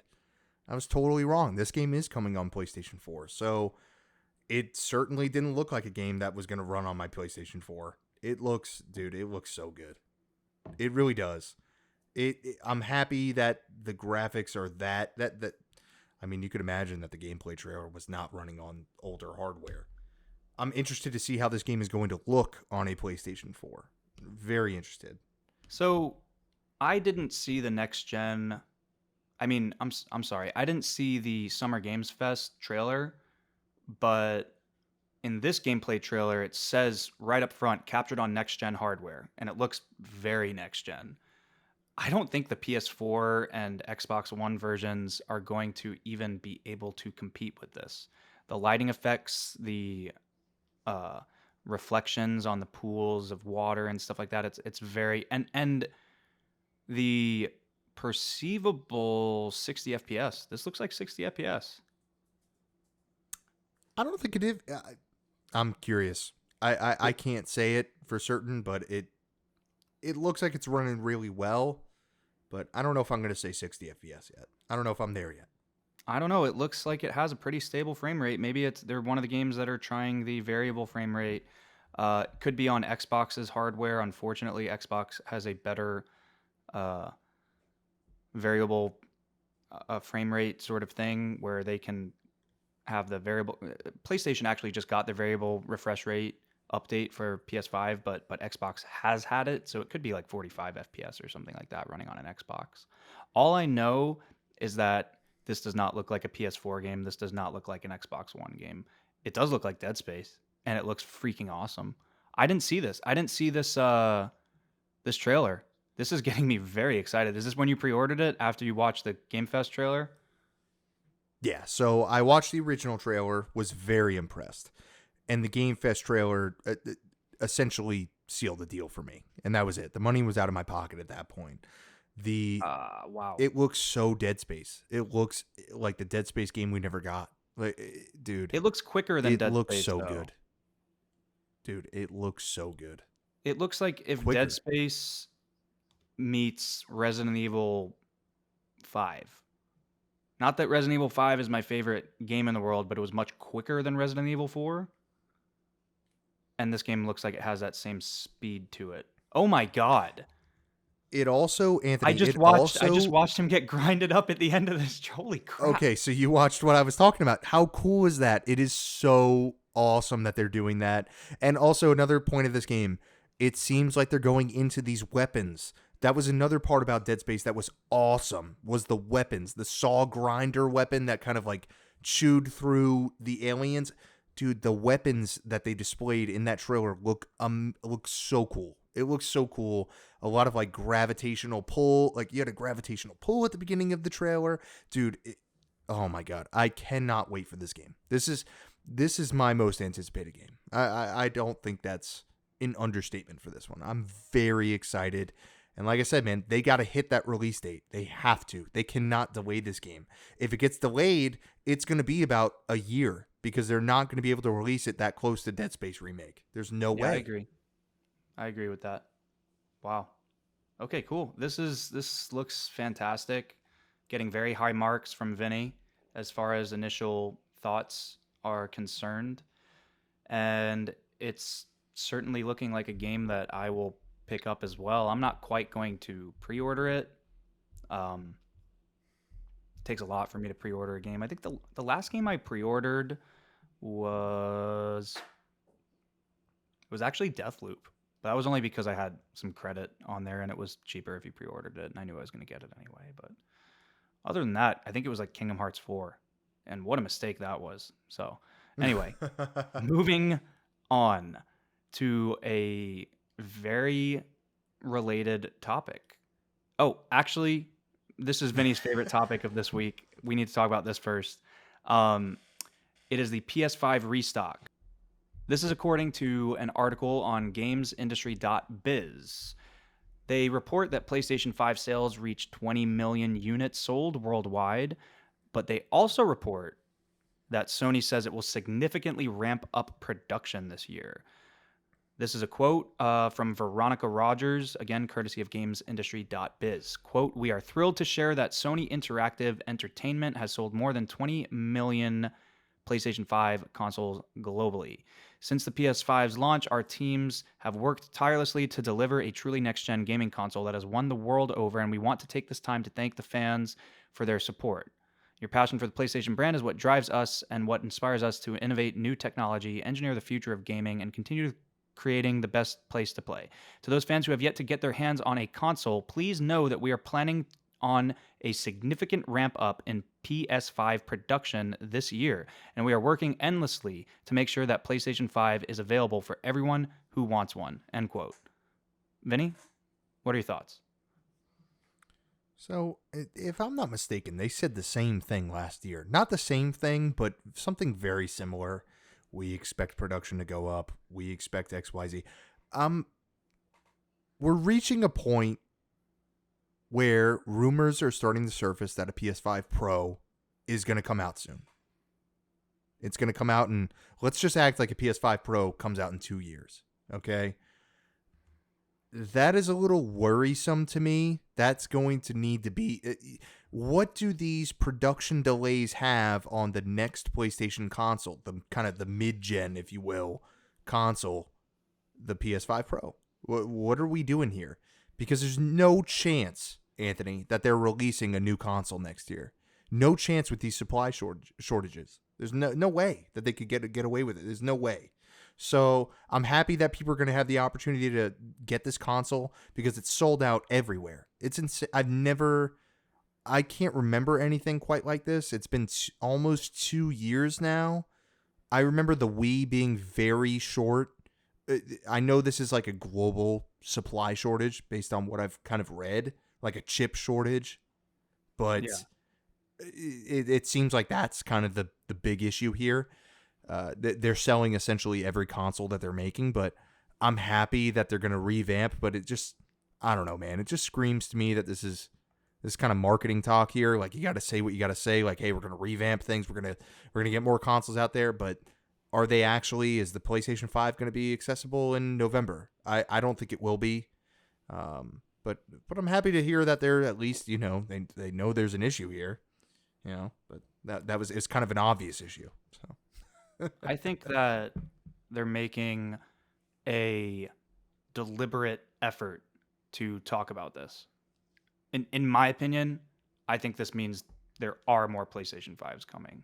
So we disagree a little bit there, but I agree with you that they're teeing this up. You said, are they going to be ready in November? I think that they're trying to tee this up for the holiday rush because I think that's what they're hinting at here. That they're not going to be ready in May, but they expect to have PS5s ready to go by October, November, when they really need them. They are going to lose so much money in console sales. And I know that the margins on the consoles are not that lucrative, but on software sales, they're going to lose so much money if they don't push more consoles, especially with the advent of Game Pass, So this is an ongoing sort of topic. We'll readdress this when the opportunity arises, but I just wanted to let our listeners and viewers in on the PlayStation 5 shortage sort of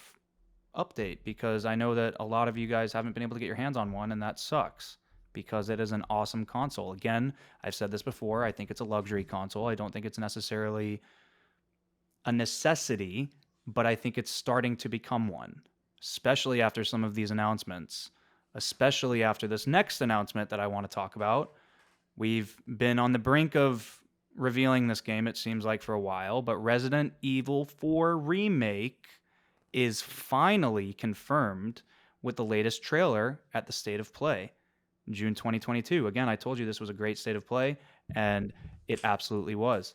We have one of my favorite games of all time, Resident Evil 4, getting the remake treatment, which, again, say what you want about remakes. I have mixed feelings about certain remakes, The Last of Us, but this game deserves it. And if this game gets the same treatment that Resident Evil 2 and Resident Evil 3 got, which it seems like that's the direction they're headed in, I am extremely excited for this game to play it again. I haven't played it in probably 5 to 10 years. I can't tell you an exact timeline, but I know it's been a very long time since I've played Resident Evil 4, and I am so excited to get my hands back on this game. And I can't wait to see what they do with the next gen opportunities. Vinny, Resident Evil 4, talk to me. I'm right there with you, man. I cannot wait. I really cannot wait. I'm a little split on Resident Evil 2 Remake and Resident Evil 3 Remake. I think RE2 Remake is far superior. I don't think it's really even close. But I refuse to believe that Capcom would approach this remake without the seriousness that it kind of, deserves. This is far more important than the RE2 remake. This is far more important than the RE3 remake. This is a game that you need to... this game is on every platform. Shit, I could play this game on my iPad, I'm sure. This is literally... How many times did they re-release Resident Evil 4? It is on every single thing. It's like... A lot. Unreal. Yeah, and it's available everywhere. It is so... It changed games. It really did. It changed everything. You don't have... I think... You don't have the Callisto Protocol. You don't have Dead Space without this game. Exactly. And my hope, and I would refuse to believe that they don't know this, is that they understand that. They understand the importance of this remake. Because I think this game is due. I really firmly believe, like you said, I have not played this game since it came out on Wii, which is like we said before, the best way to play this game. Go play it on your Wii. No. Okay? Go play it on your Wii if you haven't played it yet. No, well, seriously though, this game is so important. They cannot blow this. They can't do what they did with RE3, which is a 2-hour campaign and not any horror elements whatsoever. The game's not scary. It seems like, based on the trailer, they're kind of diving a little bit further into the horror elements of the game. Un forastero. I hope that guy's still there. I'm interested to see. Am I going to hear this guy say that? Am I going to hear it? Did they have the same voice actors? That's another important thing, Anthony. I read here they have different voice actors here. So are we going to hear different voice actors say those very famous lines? What do you think about that? I actually read that. I was like, I don't necessarily know if I like that. Dude, I'm so excited. I really, this is the one that they can't mess up. They can't do it. They can't afford to mess it up. The Resident Evil's in a good place right now. We talked about a little bit about Resident Evil 8, I think, earlier in in a few episodes back. That's a great game. Had kind of a subpar ending. Capcom's kind of going in the right direction here. Like, okay, it seems like they're driving into the horror elements. Just, from what I've seen, I'm very, very pleased. They could make this game beat for beat Resident Evil 4, and it would be amazing. They could carbon copy the original Resident Evil 4, and the game would stand the test of time, I think. Just updated graphics. That's literally all they need to do. If they want to take some creative liberties, it seems like they're going to. I'm totally cool with that. But this game is so good that they don't have to. It sort of it's a no-brainer, this game. I don't know how they could mess this up. Like I said, if the only way they can mess it up is if they take too many creative liberties and don't make it what the game was originally. It doesn't seem like they're doing that, though. It looks like they're diving into the horror aspects of it. I am incredibly pumped for this game. I can't wait. I cannot wait. This is one of my favorite games of all time. I don't have much more else to say about it than other than how excited I am. I love the engine they're using, the RE engine, I think it's called. They're they've released like 5 games on it, so already Resident Evil 7, Resident Evil 8, Resident Evil 2 remake, Resident Evil 3 remake, and this game now. So they have plenty of experience with the engine. They should be able to make this game an absolute masterpiece. I couldn't agree more. Like you said, it's going to be what sort of commitment are they going to have to that standalone game, to that original game? Because RE3 was really, really short. It was like, dude, I beat that game in like 4 hours. And really? RE2, dude, it was like 4.5 hours. I beat that game. Wow. And so I'm interested because RE4 is a long game. That game takes like, 15, 20 hours to beat. So how committed are they to the original intent of the of the game developers? So the other thing about that game that I was going to say really quickly was it escalates so well. It starts off a little bit, just your basic horror game. Again, the shooting over the shoulder sort of shooting style, the slow sort of dismemberment thing that you have going on. It was a newer style of gameplay especially for Resident Evil series, but just in games in general. But the horror elements of it were pretty a standard fare. And then it gets more wild, and then it gets more wild, and then it gets even crazier by the end. And I hope that they allow that game to breathe, like you said. I hope they let it get there. Like I said, just do a beat for beat remake of Resident Evil 4. You got this game in the bag. That's all they have to do. I hope they take some creative liberties, but they don't even need to, as far as I'm concerned. Let me just say this to wrap up this topic, I guess, if you will. They're also making a PSVR 2 component to this game. So me being the PlayStation VR 2, analyst on our team. Yeah, you're the ambassador for PlayStation I will. VR because I'm not. Yeah, I'm the ambassador. I'm very excited. I'm very excited, and we didn't get into the PSVR 2 stuff yet, which I'm sure we will when it comes out. Yeah, we will. But that's an exciting component here. I'm excited to see what they do. I couldn't care less, to be honest with you. But I'm sure people care more than I do, so we'll cover it. I don't want to wear goggles when I play video games. I'm sorry. Anyway, goggles. To wrap it all up, we've been talking about a lot of horror games recently.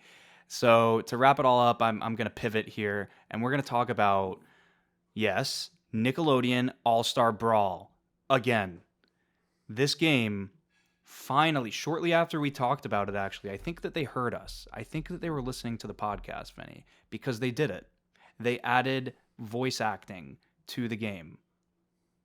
All the characters now have voices, and I would say about 80% of them are the original voice actors. Some of them are new, like Nigel has a new voice actor, but I was a little nervous because I love Nigel Thornberry. He actually does a pretty decent job of his Nigel voice. So I was pretty pleased with that. But SpongeBob is SpongeBob, Patrick is Patrick, Ren and Stimpy are Ren and Stimpy. This is cool. This is a really big deal because it not only is this a much needed feature that needed to be there on the game day one. Yeah, it should have been on the game day one, but they are listening. They are determined to create a community around this game. And I think that bodes super well for the future of this franchise. It is a fun game. It was also the free game of the month this month. So I was able to download it and check out the voices and all that good stuff. And it works. It works pretty flawlessly. I will say the voices are a little bit much. They'll probably have to tweak it a little bit. Maybe I could lower the volume myself, but they're like, we have voices now, and they're like kind of shoving it down your throat. But yeah, I don't know, man. What do you have to say about this? I figured this would be a fun way to wrap up the podcast before we get into our Deathloop discussion. You're right, man. What a milestone for the podcast here. We're speaking to the developers directly. I'm very happy that they added the voice actors. Thank goodness, because I mean, I can imagine that was probably unplayable. I'm very happy that they did this. But I will say this, because we talked about this in episode 1, and we said that I'll play this game when the Crimson Chin is in this game. Yeah. When he decides to rightfully take his place onto the roster. Don't give me a store brand Crimson Chin voice actor. Give me the real Crimson Chin. This is a huge caveat in our contract on the podcast, because if they put the Crimson Chin in this game, Anthony, let me finish. I will, and it is not the Crimson Chin voice actor, I will not play it. Wow. That is in the contract details. You did not say that anywhere. You didn't even know this game had voice acting. Anthony, if the Crimson Chin voice act, I didn't. That was not part of the contract. The contracts, the stipulations were the Crimson Chin is in the game, but the implications were that his voice actor is in there too. Don't give me any voice actor otherwise. I don't want Papa John giving me the Crimson Chin voice. Oh, I want the Crimson Chin. You know what? Don't ruin this. Could you imagine Don't do this uppercutting to me. people with your chin of steel? Like, that would be... How is that not in the game? Unreal. It's such a freebie. Don't You're put... right. Anthony, it's a freebie if you do it right. Don't put in some store brand actress or actor, excuse me. Don't put, don't make Mark Ruffalo the voice of the Crimson Chin. He's not the voice of the Crimson Chin. Very random actor, I know, but this is where that's the sort of thing this developer would do based on what you're telling me. I'm very excited. I'll double down and I'll say, if Mark Ruffalo is the voice of the Crimson Chin, who is not even a character in this game, I will take you out to Ruth Chris for dinner. Oh my God! Just everybody start bombarding Mark Ruffalo's Twitter to voice the Crimson Chin in the. Our podcast has that power behind it. We were able to get voices in the game, so you never know. Anyway, that is it for that discussion. Unless there's more you have to say, I feel like we reached a natural stopping point, though. Yeah, I agree. Okay, I'm happy this is in there. So, our last topic, as always, is for your consideration, where we pick a genre and give each other a game to play, review, and get back to on. This week, Vinny is going to be, quote-unquote, reviewing Deathloop. He also gets a new genre and a new game to play. Vinny, you got a lot on your plate. You haven't technically beaten Deathloop yet, but you're very far into it, far enough to give us a, for lack of a better term, review. We will get into that discussion in a little bit. But first, I want to give you a new game to play. This genre is action-adventure, and the game is Sifu. Shit, I'm in trouble. From what I've heard, this game is hard as hell. So yeah, interested to see if I can beat this game, because I couldn't beat Deathloop. You will. So you think I will? Okay, you'll beat Deathloop. But now not only do you have Deathloop to finish, which, I mean, again, we're going to talk about that in a second, but you need to get your ass on Sifu, because this game it's going to kick you in the butt, and it's going to kick you in the butt again, and it's going to kick you in the butt again, and it's going to kick you again. But I will say this: it is an amazing game, and if you stick with it, you're going to love it. I highly have very high opinion of this game. I think it's the real deal. Uh, I think calling it a Souls-like is inaccurate. I think it's part Souls-like, but I think it's more. I don't know what it is. This is why this game's so great. It kind of creates its own genre, if you will. To be honest, it's more of like a roguelike, but it's not really roguelike either because there's preset levels. So it's like I said, it's its own thing. You got to check it out. You got to get back to me on it, and you have no choice because that's the game that I decided for you. And next week you can give me a game in the action adventure genre and make me want to rip the hair out of my head too if I so choose, because you can pick any game that you want. So, any other thoughts about Sifu before we get into the Deathloop review? No, man, I'm excited to play it. I never haven't touched this game, so you'll get some distinct opinions on this one because I really haven't even seen anything on this game. I'll be honest with you, not Sure any reviews, so I don't know a lot about it. I'll be honest. I just know it's hard as hell. Yeah, it's very hard. Don't even look it up. Just go in fresh. That's the best way to play this game. And make sure you get the PS5 version because it does a very good job with the haptics and some of the features on the PS5 controller. It really knocks it out of the park. That was one thing that I was not expecting with that game. And it's very subtle. It's not in your face, but it does a great job with the PS5 controller. So please make sure that you get the PS5 version. I think it's the same price, so shouldn't make a difference. Okay, so we're moving on to your Deathloop review, and this will wrap up the podcast. As we stated in the beginning of the podcast, Vinny made it aware to me that he has not completed Deathloop. However, he has played a majority of it, and he's going to give us his thoughts, impressions, and quote-unquote review before we dive into spoiler territory, because this game has a lot to spoil. So I want to get a spoiler-free sort of thing that people can leave us on if they don't want Deathloop to be spoiled for them. So Vinny, what do you got for me? Deathloop, spoiler-free. Let's go. Okay, I'll keep this short and to the point, if you will, because I don't want to spoil anything. Deathloop is unlike anything I've ever played, ever, and I can definitely say that, definitively, confidently.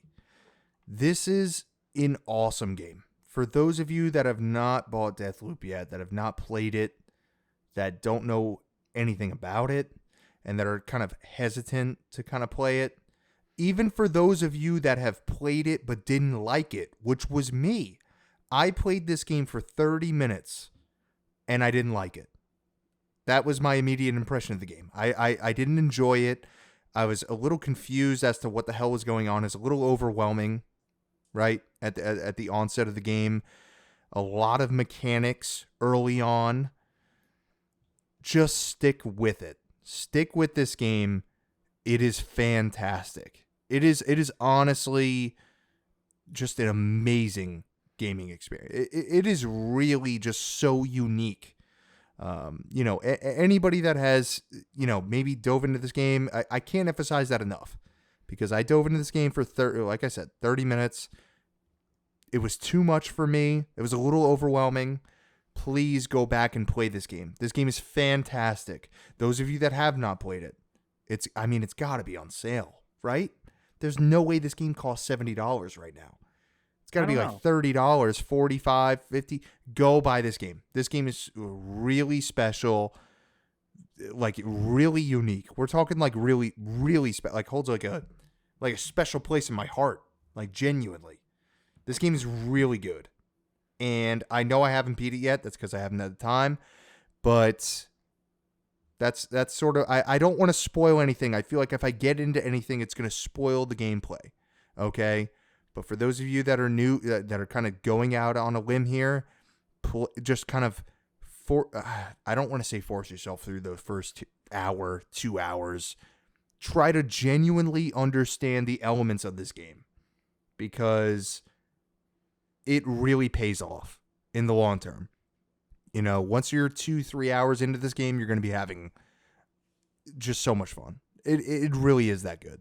So go play this game. Can't recommend it enough, Anthony. I'm happy that you gave me this game because I'm happy I went back into it and actually gave it a chance because I feel like I didn't do that before. So thank you to you. And those of you, go play this game because it is fantastic. It is genuinely fantastic, unreal. So I won't say much more without spoiling it. I don't want to. I want people to go in without knowing anything. I think that's the best way to go into this game is to not know anything about it. Don't watch any reviews. Don't do anything. Just buy it and play it because it really is a truly unique experience. So I'll leave it at that. Can't recommend it for anyone, or just fans of the shooter genre, fans of arcane games. If you're a fan of arcane game, you probably already played it, but oh man, I was gonna say if you're a fan of an arcane game, you've probably already played this game. But yeah, I would recommend it to anyone. I don't think you need to be really good at first person shooters or shooters. You don't need to be. This is not a Doom Eternal. That's not what this is. This is not a Call of Duty. This is not like you need to be very perfect with your shots. That's not what this is. It's more than that. That's one of the best parts of the game is how varied it is in its gameplay. You can approach it so many different ways. And that's why I think it's a game for almost everyone. If you can pick up a controller, I think you need to check this out. It's Vinny's I'll be honest, Anthony, not to cut you off there. Yeah, not to cut you off there, and nothing spoiler here. Typically, that kind of, I don't want to say turns me off, but I don't like, oh, wow, there's 75 different ways to approach a single level. I usually don't like that. I'll be honest with you. I like a linear story that's kind of tells me what to do, and I don't need to overthink things. I don't like it because typically I'll find myself kind of avoiding certain or missing certain gameplay elements that I wish I had seen, but I didn't because I played the game a certain way. So, but this game is very different. It like you said, it's perfect. There are so many ways to approach a situation. All of them are amazing. They're all very distinct, and it's so much fun. It is so much fun to play. It's just a fun game. It really is. So just wanted to say that before we wrapped up on our spoiler free. I've already made it known on the podcast. For me, this game's a 10 out of 10. Not that we're doing number reviews, but it's a 10 out of 10. It is a perfect game. I use that term loosely, but it is a nearly perfect game. Go check out Deathloop if you haven't already. If you have checked out Deathloop, or you don't plan on playing it, or you need more convincing, hang around for the spoiler alert. Full review of Vinny's first 13 hours of Deathloop because he was unable to assassinate all of his targets. So, Vinny, why don't you talk to us about that a little bit? Visionaries. All of my visionaries. That's what they refer to as. Yeah, I was looking at that. Dude, this game's awesome.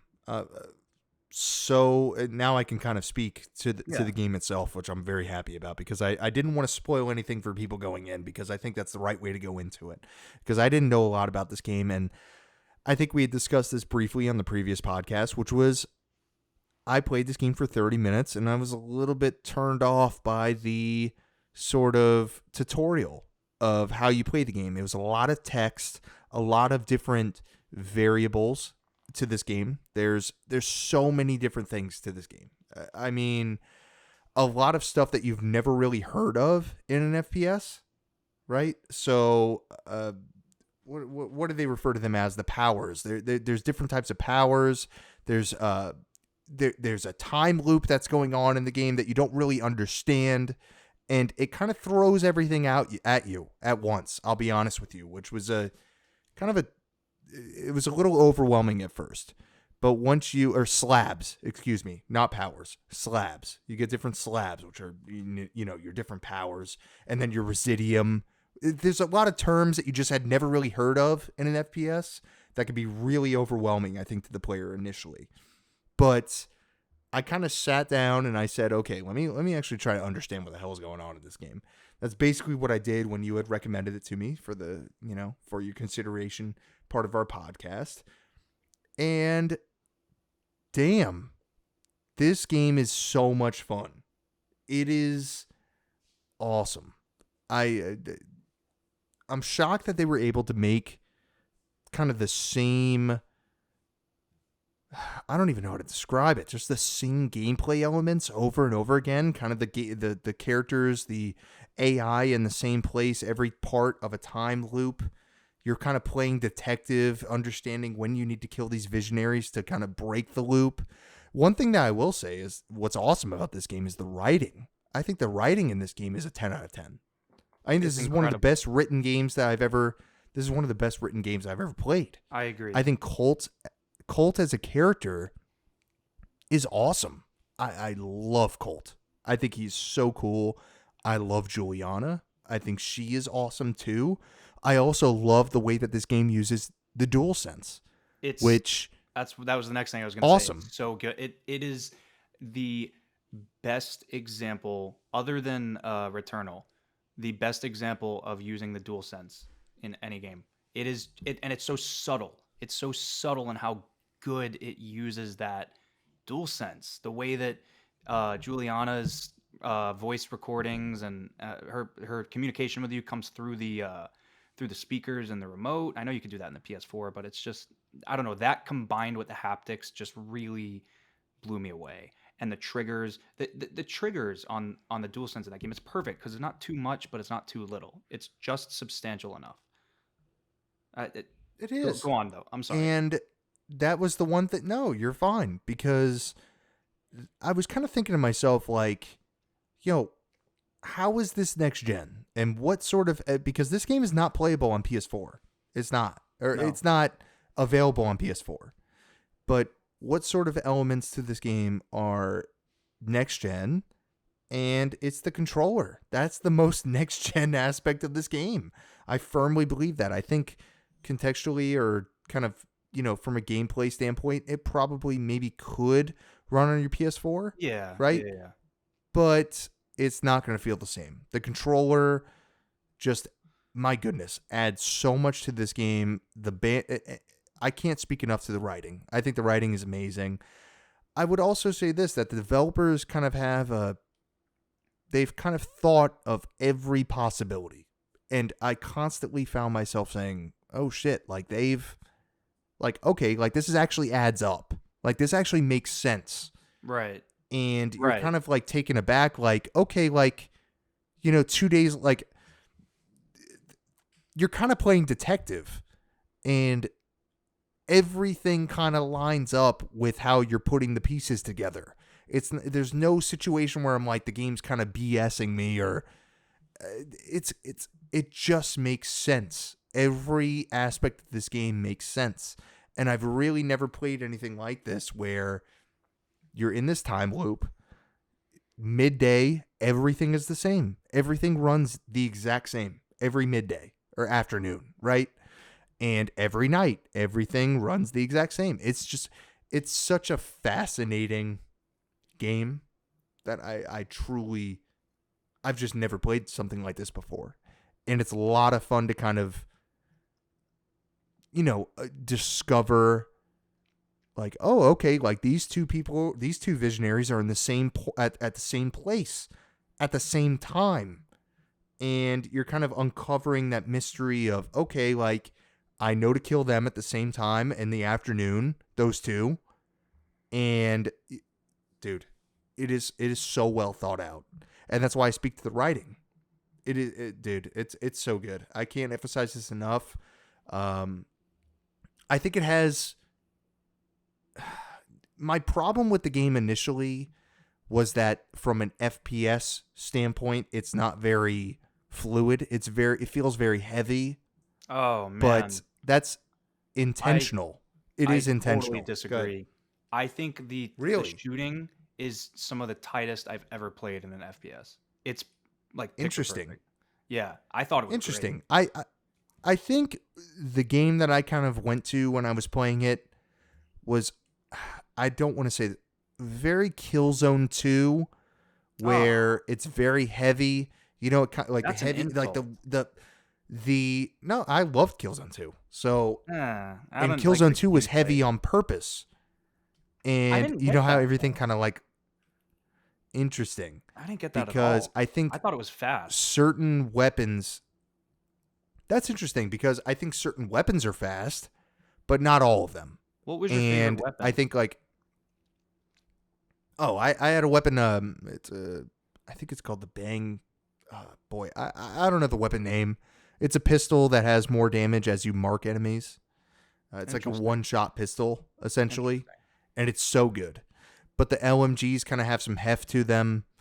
See, The I didn't use an game, LMG. see, that's interesting. That I think we have a disagreement here because I think the game.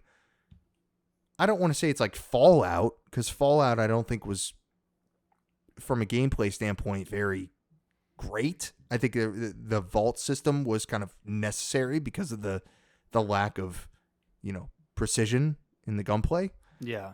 But it's very Bethesda, and I don't know, man. I don't think this. I'm interested because you played Doom Eternal. I don't think this is as crisp, nearly, not even close, as Doom Eternal in terms of FPS gameplay. Uh, I mean, Doom Eternal is the best shooter I've ever played. It's hands down the best shooter I've ever played. What I meant was, it does what it does as perfectly as they could do it. That's maybe a better way of saying what I was trying to say. I think from a gunplay perspective, it's absolutely perfect. Not that it's as fun or as crisp as Doom Eternal, my favorite shooter of all time, but it does what it does absolutely perfectly. I think it's crisp. The obviously play in performance mode. This game do not play this game in resolution mode. There's no, it makes no sense. Don't even try. Um, but I thought it was very crisp. I thought it was perfect. I don't know. That's what I remember when I played it. It's been a few months since I played Deathloop, but that's what I Sure. remember when I played it. Yeah. And I guess what I mean by that is that there's levels to these weapons, right? There's kind of gray weapons, there's gold weapons, which are obviously, legendary, right? And those Yeah. obviously play a little bit better. That's what I mean by kind of like heavy by intention. Some of the, grayer weapons aren't gonna play as well as the later weapons, but it's by intention. So it kind of all adds up. And I can't emphasize enough how much I thought to myself while I was playing this game, like, damn, like they actually thought about this, like a situation like this coming up.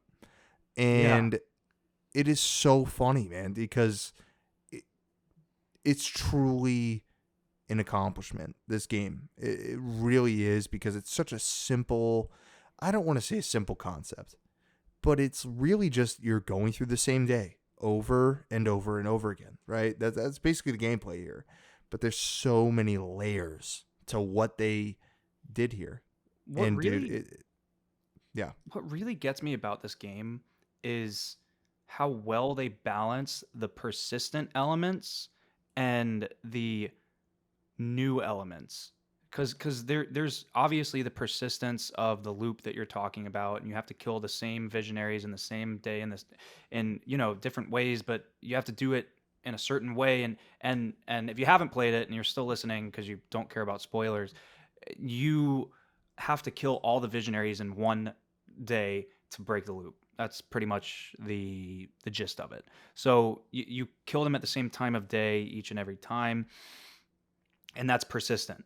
But the way that you level up your slabs, the way that you get new guns that unlock permanently, the way that you build on those slabs, and get different powers from the different people, really adds a level of engagement and what's the word, progress. It adds that progress. So that's, to me, so brilliant how the game feels like you're making progress even though you're doing the same thing for less or more over and over and over again, and it never gets old. It just doesn't get boring. There's always, like you said, they thought of everything. You always feel like you're doing something, progressing toward the goal even though you're doing the same thing. And I don't know how they accomplish that. I mean, we see how they accomplished it because we played the game, but the thought process to me is brilliant. Yeah, man. And we kind of touched about that about Elden Ring, which is kind of that progression factor. And, you're an not to talk about Elden Ring here, but you'll go back to kind of earlier areas and you're wrecking people, right? And you feel Yeah. that sort of like that gratification of, oh shit, like I'm killing these guys that took me a long time to beat before. That happens in this game where people that maybe gave you a problem early into the game, you're just, one shot, like gone, like Right. not even a thought in your head later Right. into the game, which I love. I can't emphasize that enough because you said it perfectly. The progression is so good in this game because of the residium, and then also that sort of moment where you die and you lose your residium. Now there's almost that Dark Souls aspect of you got to go Yeah. back to your dead body, you have to go grab the residium, and there's that sort of risk reward that you have to kind of go through in this game, which is awesome. I love the fact that they did that. That they added. You have kind of like 2 respawns, and then if you die again, all your shit's gone. Like, we're just letting you know right now. What I Right. just think it's such a good it's so good. It's such good, so good. You said it So where are perfectly. you at in the story and where are you at in the game? Like, how close are you? So I've reached a point where I can probably kill, I want to say 5 of the visionaries, and I know I Okay. can confidently kill them. I know exactly what to do. I've ran through the loop like 8 times. I will say this, the game has reached a point where it is not giving me any sort of indication of where to go. It lets me know where to kill these visionaries, and that's it. So you kill That's basically it. you kill the girl in the hangar first, right? Yeah. And then you kill, I think his name's Frank, by rigging his fireworks, His right? fireworks. Yeah, you get into his little fireworks safe area. And then Yeah. you go to the lovers. You kill those Yeah, two. and you kill those 2 together. That's exactly where I'm at right now. Okay. Now the hard part about that is escaping. Uh, you have to flood the. I don't know where they are. They're in this like it looks like a dam or something, but you have to flood it, and then you have to escape. And the way that you Oh boy. escape is by dashing back up and out. And it's a little tricky at first. Then once you get the hang of it, it's pretty easy. But so you got to do that. And then Spoilers. what? Spoilers. Just kidding. No, we're way I'm past just that playing. point. I Then you know. have to kill I think the fifth one after that. The reason why this is so fresh for me, even though it took me like months, it was months ago that I played it, was because I had to do the loop so many times cuz like the game, like you said, it stops holding your hand. It just, you reach a point where it's like, okay, it's time for you to just beat the game. I'll just kill all the visionaries, you're done. Um so you do it over and over and over again, and then you finally get on a run where you're close and you're getting nervous, and have you gotten to the point where you get to the party at night? Yes, and it's so Okay, so cool. you got to the point where Frank like talks about the fireworks thing, and then he presses it and you see the fireworks go off in the background and he dies. Yes. Isn't that Probably one cool? of the coolest moments. That's Yeah, probably the so coolest moment of the whole freaking entire game. cool.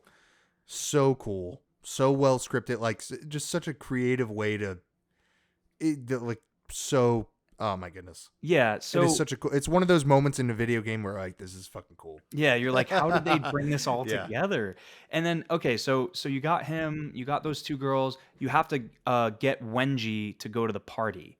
That's the last step. Is you have to get Yeah. Wenji and like there's another one I forget his name, but you have to get the last three to go to that party. And you kill, I think his name's Alexi or something. You kill him at the party by doing the music. Do you know what I'm talking about? Oh. No, I'm not familiar with that at all. Okay, so I'm just gonna help you out. I mean, if you want. Do you want me to like sort of give you some No, you tips can here or you no? can you're fine. Okay, so you know how they're all wearing the wolf masks? Yes. Okay, so they're all wearing the wolf masks and you have to draw out, his name's Alexi, right? Is that his name? Yes. Yeah, it's Yeah. Alexi. Yeah, you have to draw him out. He's disguised in one of the masks. And the way that you do it is you enter into his party through a window. You'll see it. There's a window. You dash through the window. You go into the bathroom, and there is a little like DJ turntable thing, and there's a combination like 1, 2, 3, 4, and it's random every loop. And you go to that combination. You type in whatever numbers it's showing. Like I said, it's not the same every time. It's specific to the loop that you're on. Let's say it's 1, 2, 2, 4. So you type 1, 2, 2, 4. You actually you go across the hall, right? You go across the hall, and there's an at like a big turntable, and you press 1, 2, 2, 4 on the big turntable, and then all of a sudden Alexi comes out and he's like, "Let me do a solo. This is my song." And he comes out and he starts dancing in his mask, and that's how you like realize that he's the one that you have to kill. You kill him, Wow. then you have to kill Wenji and the other, I can't remember his name, the other scientist, I think he's a scientist, uh, on like a rooftop bar at the same party, and then you're going for Juliana. So that's sort of where you're at. You're getting close. You're very close. Wow. I'm excited. I'm hopeful to beat it this week. We will we'll see if that comes to fruition. But I feel like I'm getting there. I feel like I'm such a right good there. game. I got to be so close. I feel it. You are. You are. You are. Just stick with it, man. And if you get to the point where that's the other thing about this game. When you beat it, it truly feels like an achievement. It really does. Like it's a really nice feeling beating this game. Uh, but if you mess up or something, just keep playing it through so you can practice, like like the night part and all that stuff. Like what I was doing is I was skipping the beginning part of the loop and going straight to the party at night just so I could practice that part of the loop, and then I would come back to the Mm. beginning part. Just and then you get far in a run, you've killed 6 of them, and you're like sweating bullets because you're like, I got one shot to make this. If I die, it's over. And yeah, it's thrilling. It really is. It really is. And I don't know if there's difficulty levels on this game, but I probably played it on hard, if there is. But it's a great game.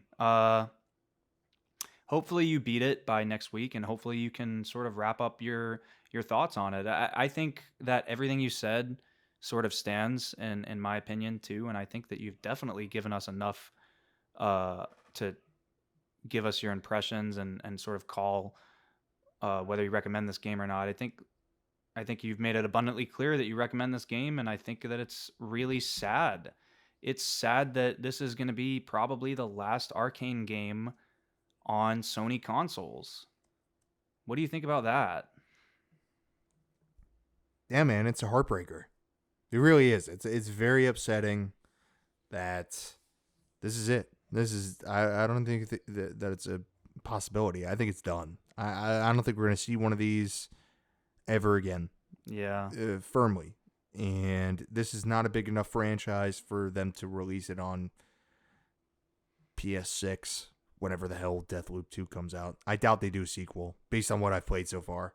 I'd be pretty surprised. But But Arcane yeah, owns man, it. it's Arcane owns Arcane it. owns the IP. Pretty sure. I'm pretty sure Yeah, Sony just paid for the exclusivity. So yeah. you That's what might I'm see saying. Deathloop 2 Yeah, on so all the Xboxes, but not on PlayStation. Sad. It's a which would sad day as suck. a Yeah, Sony it's fan. gonna be But upset. Yeah, yeah. anyway, do you have That'll be a anything? sad day. You have anything else to say about this game?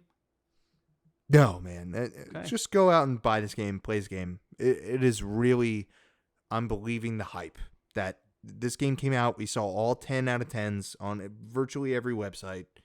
And then I played the game. Didn't make a whole lot of sense, but just stick with it. I can't emphasize that enough. So it definitely is right up there, that upper echelon of games. Wow. It's a I fantastic game. I totally agree with you, Vinny. Good luck to you as you try to assassinate all the visionaries. And that is it for this episode of PS Blue. Vinny, what do you have for us as a sign off? It's a Saturday night, Sunday night. Go out and get some sleep. All right, you heard it here first. Go out and get some sleep. See you later, everyone.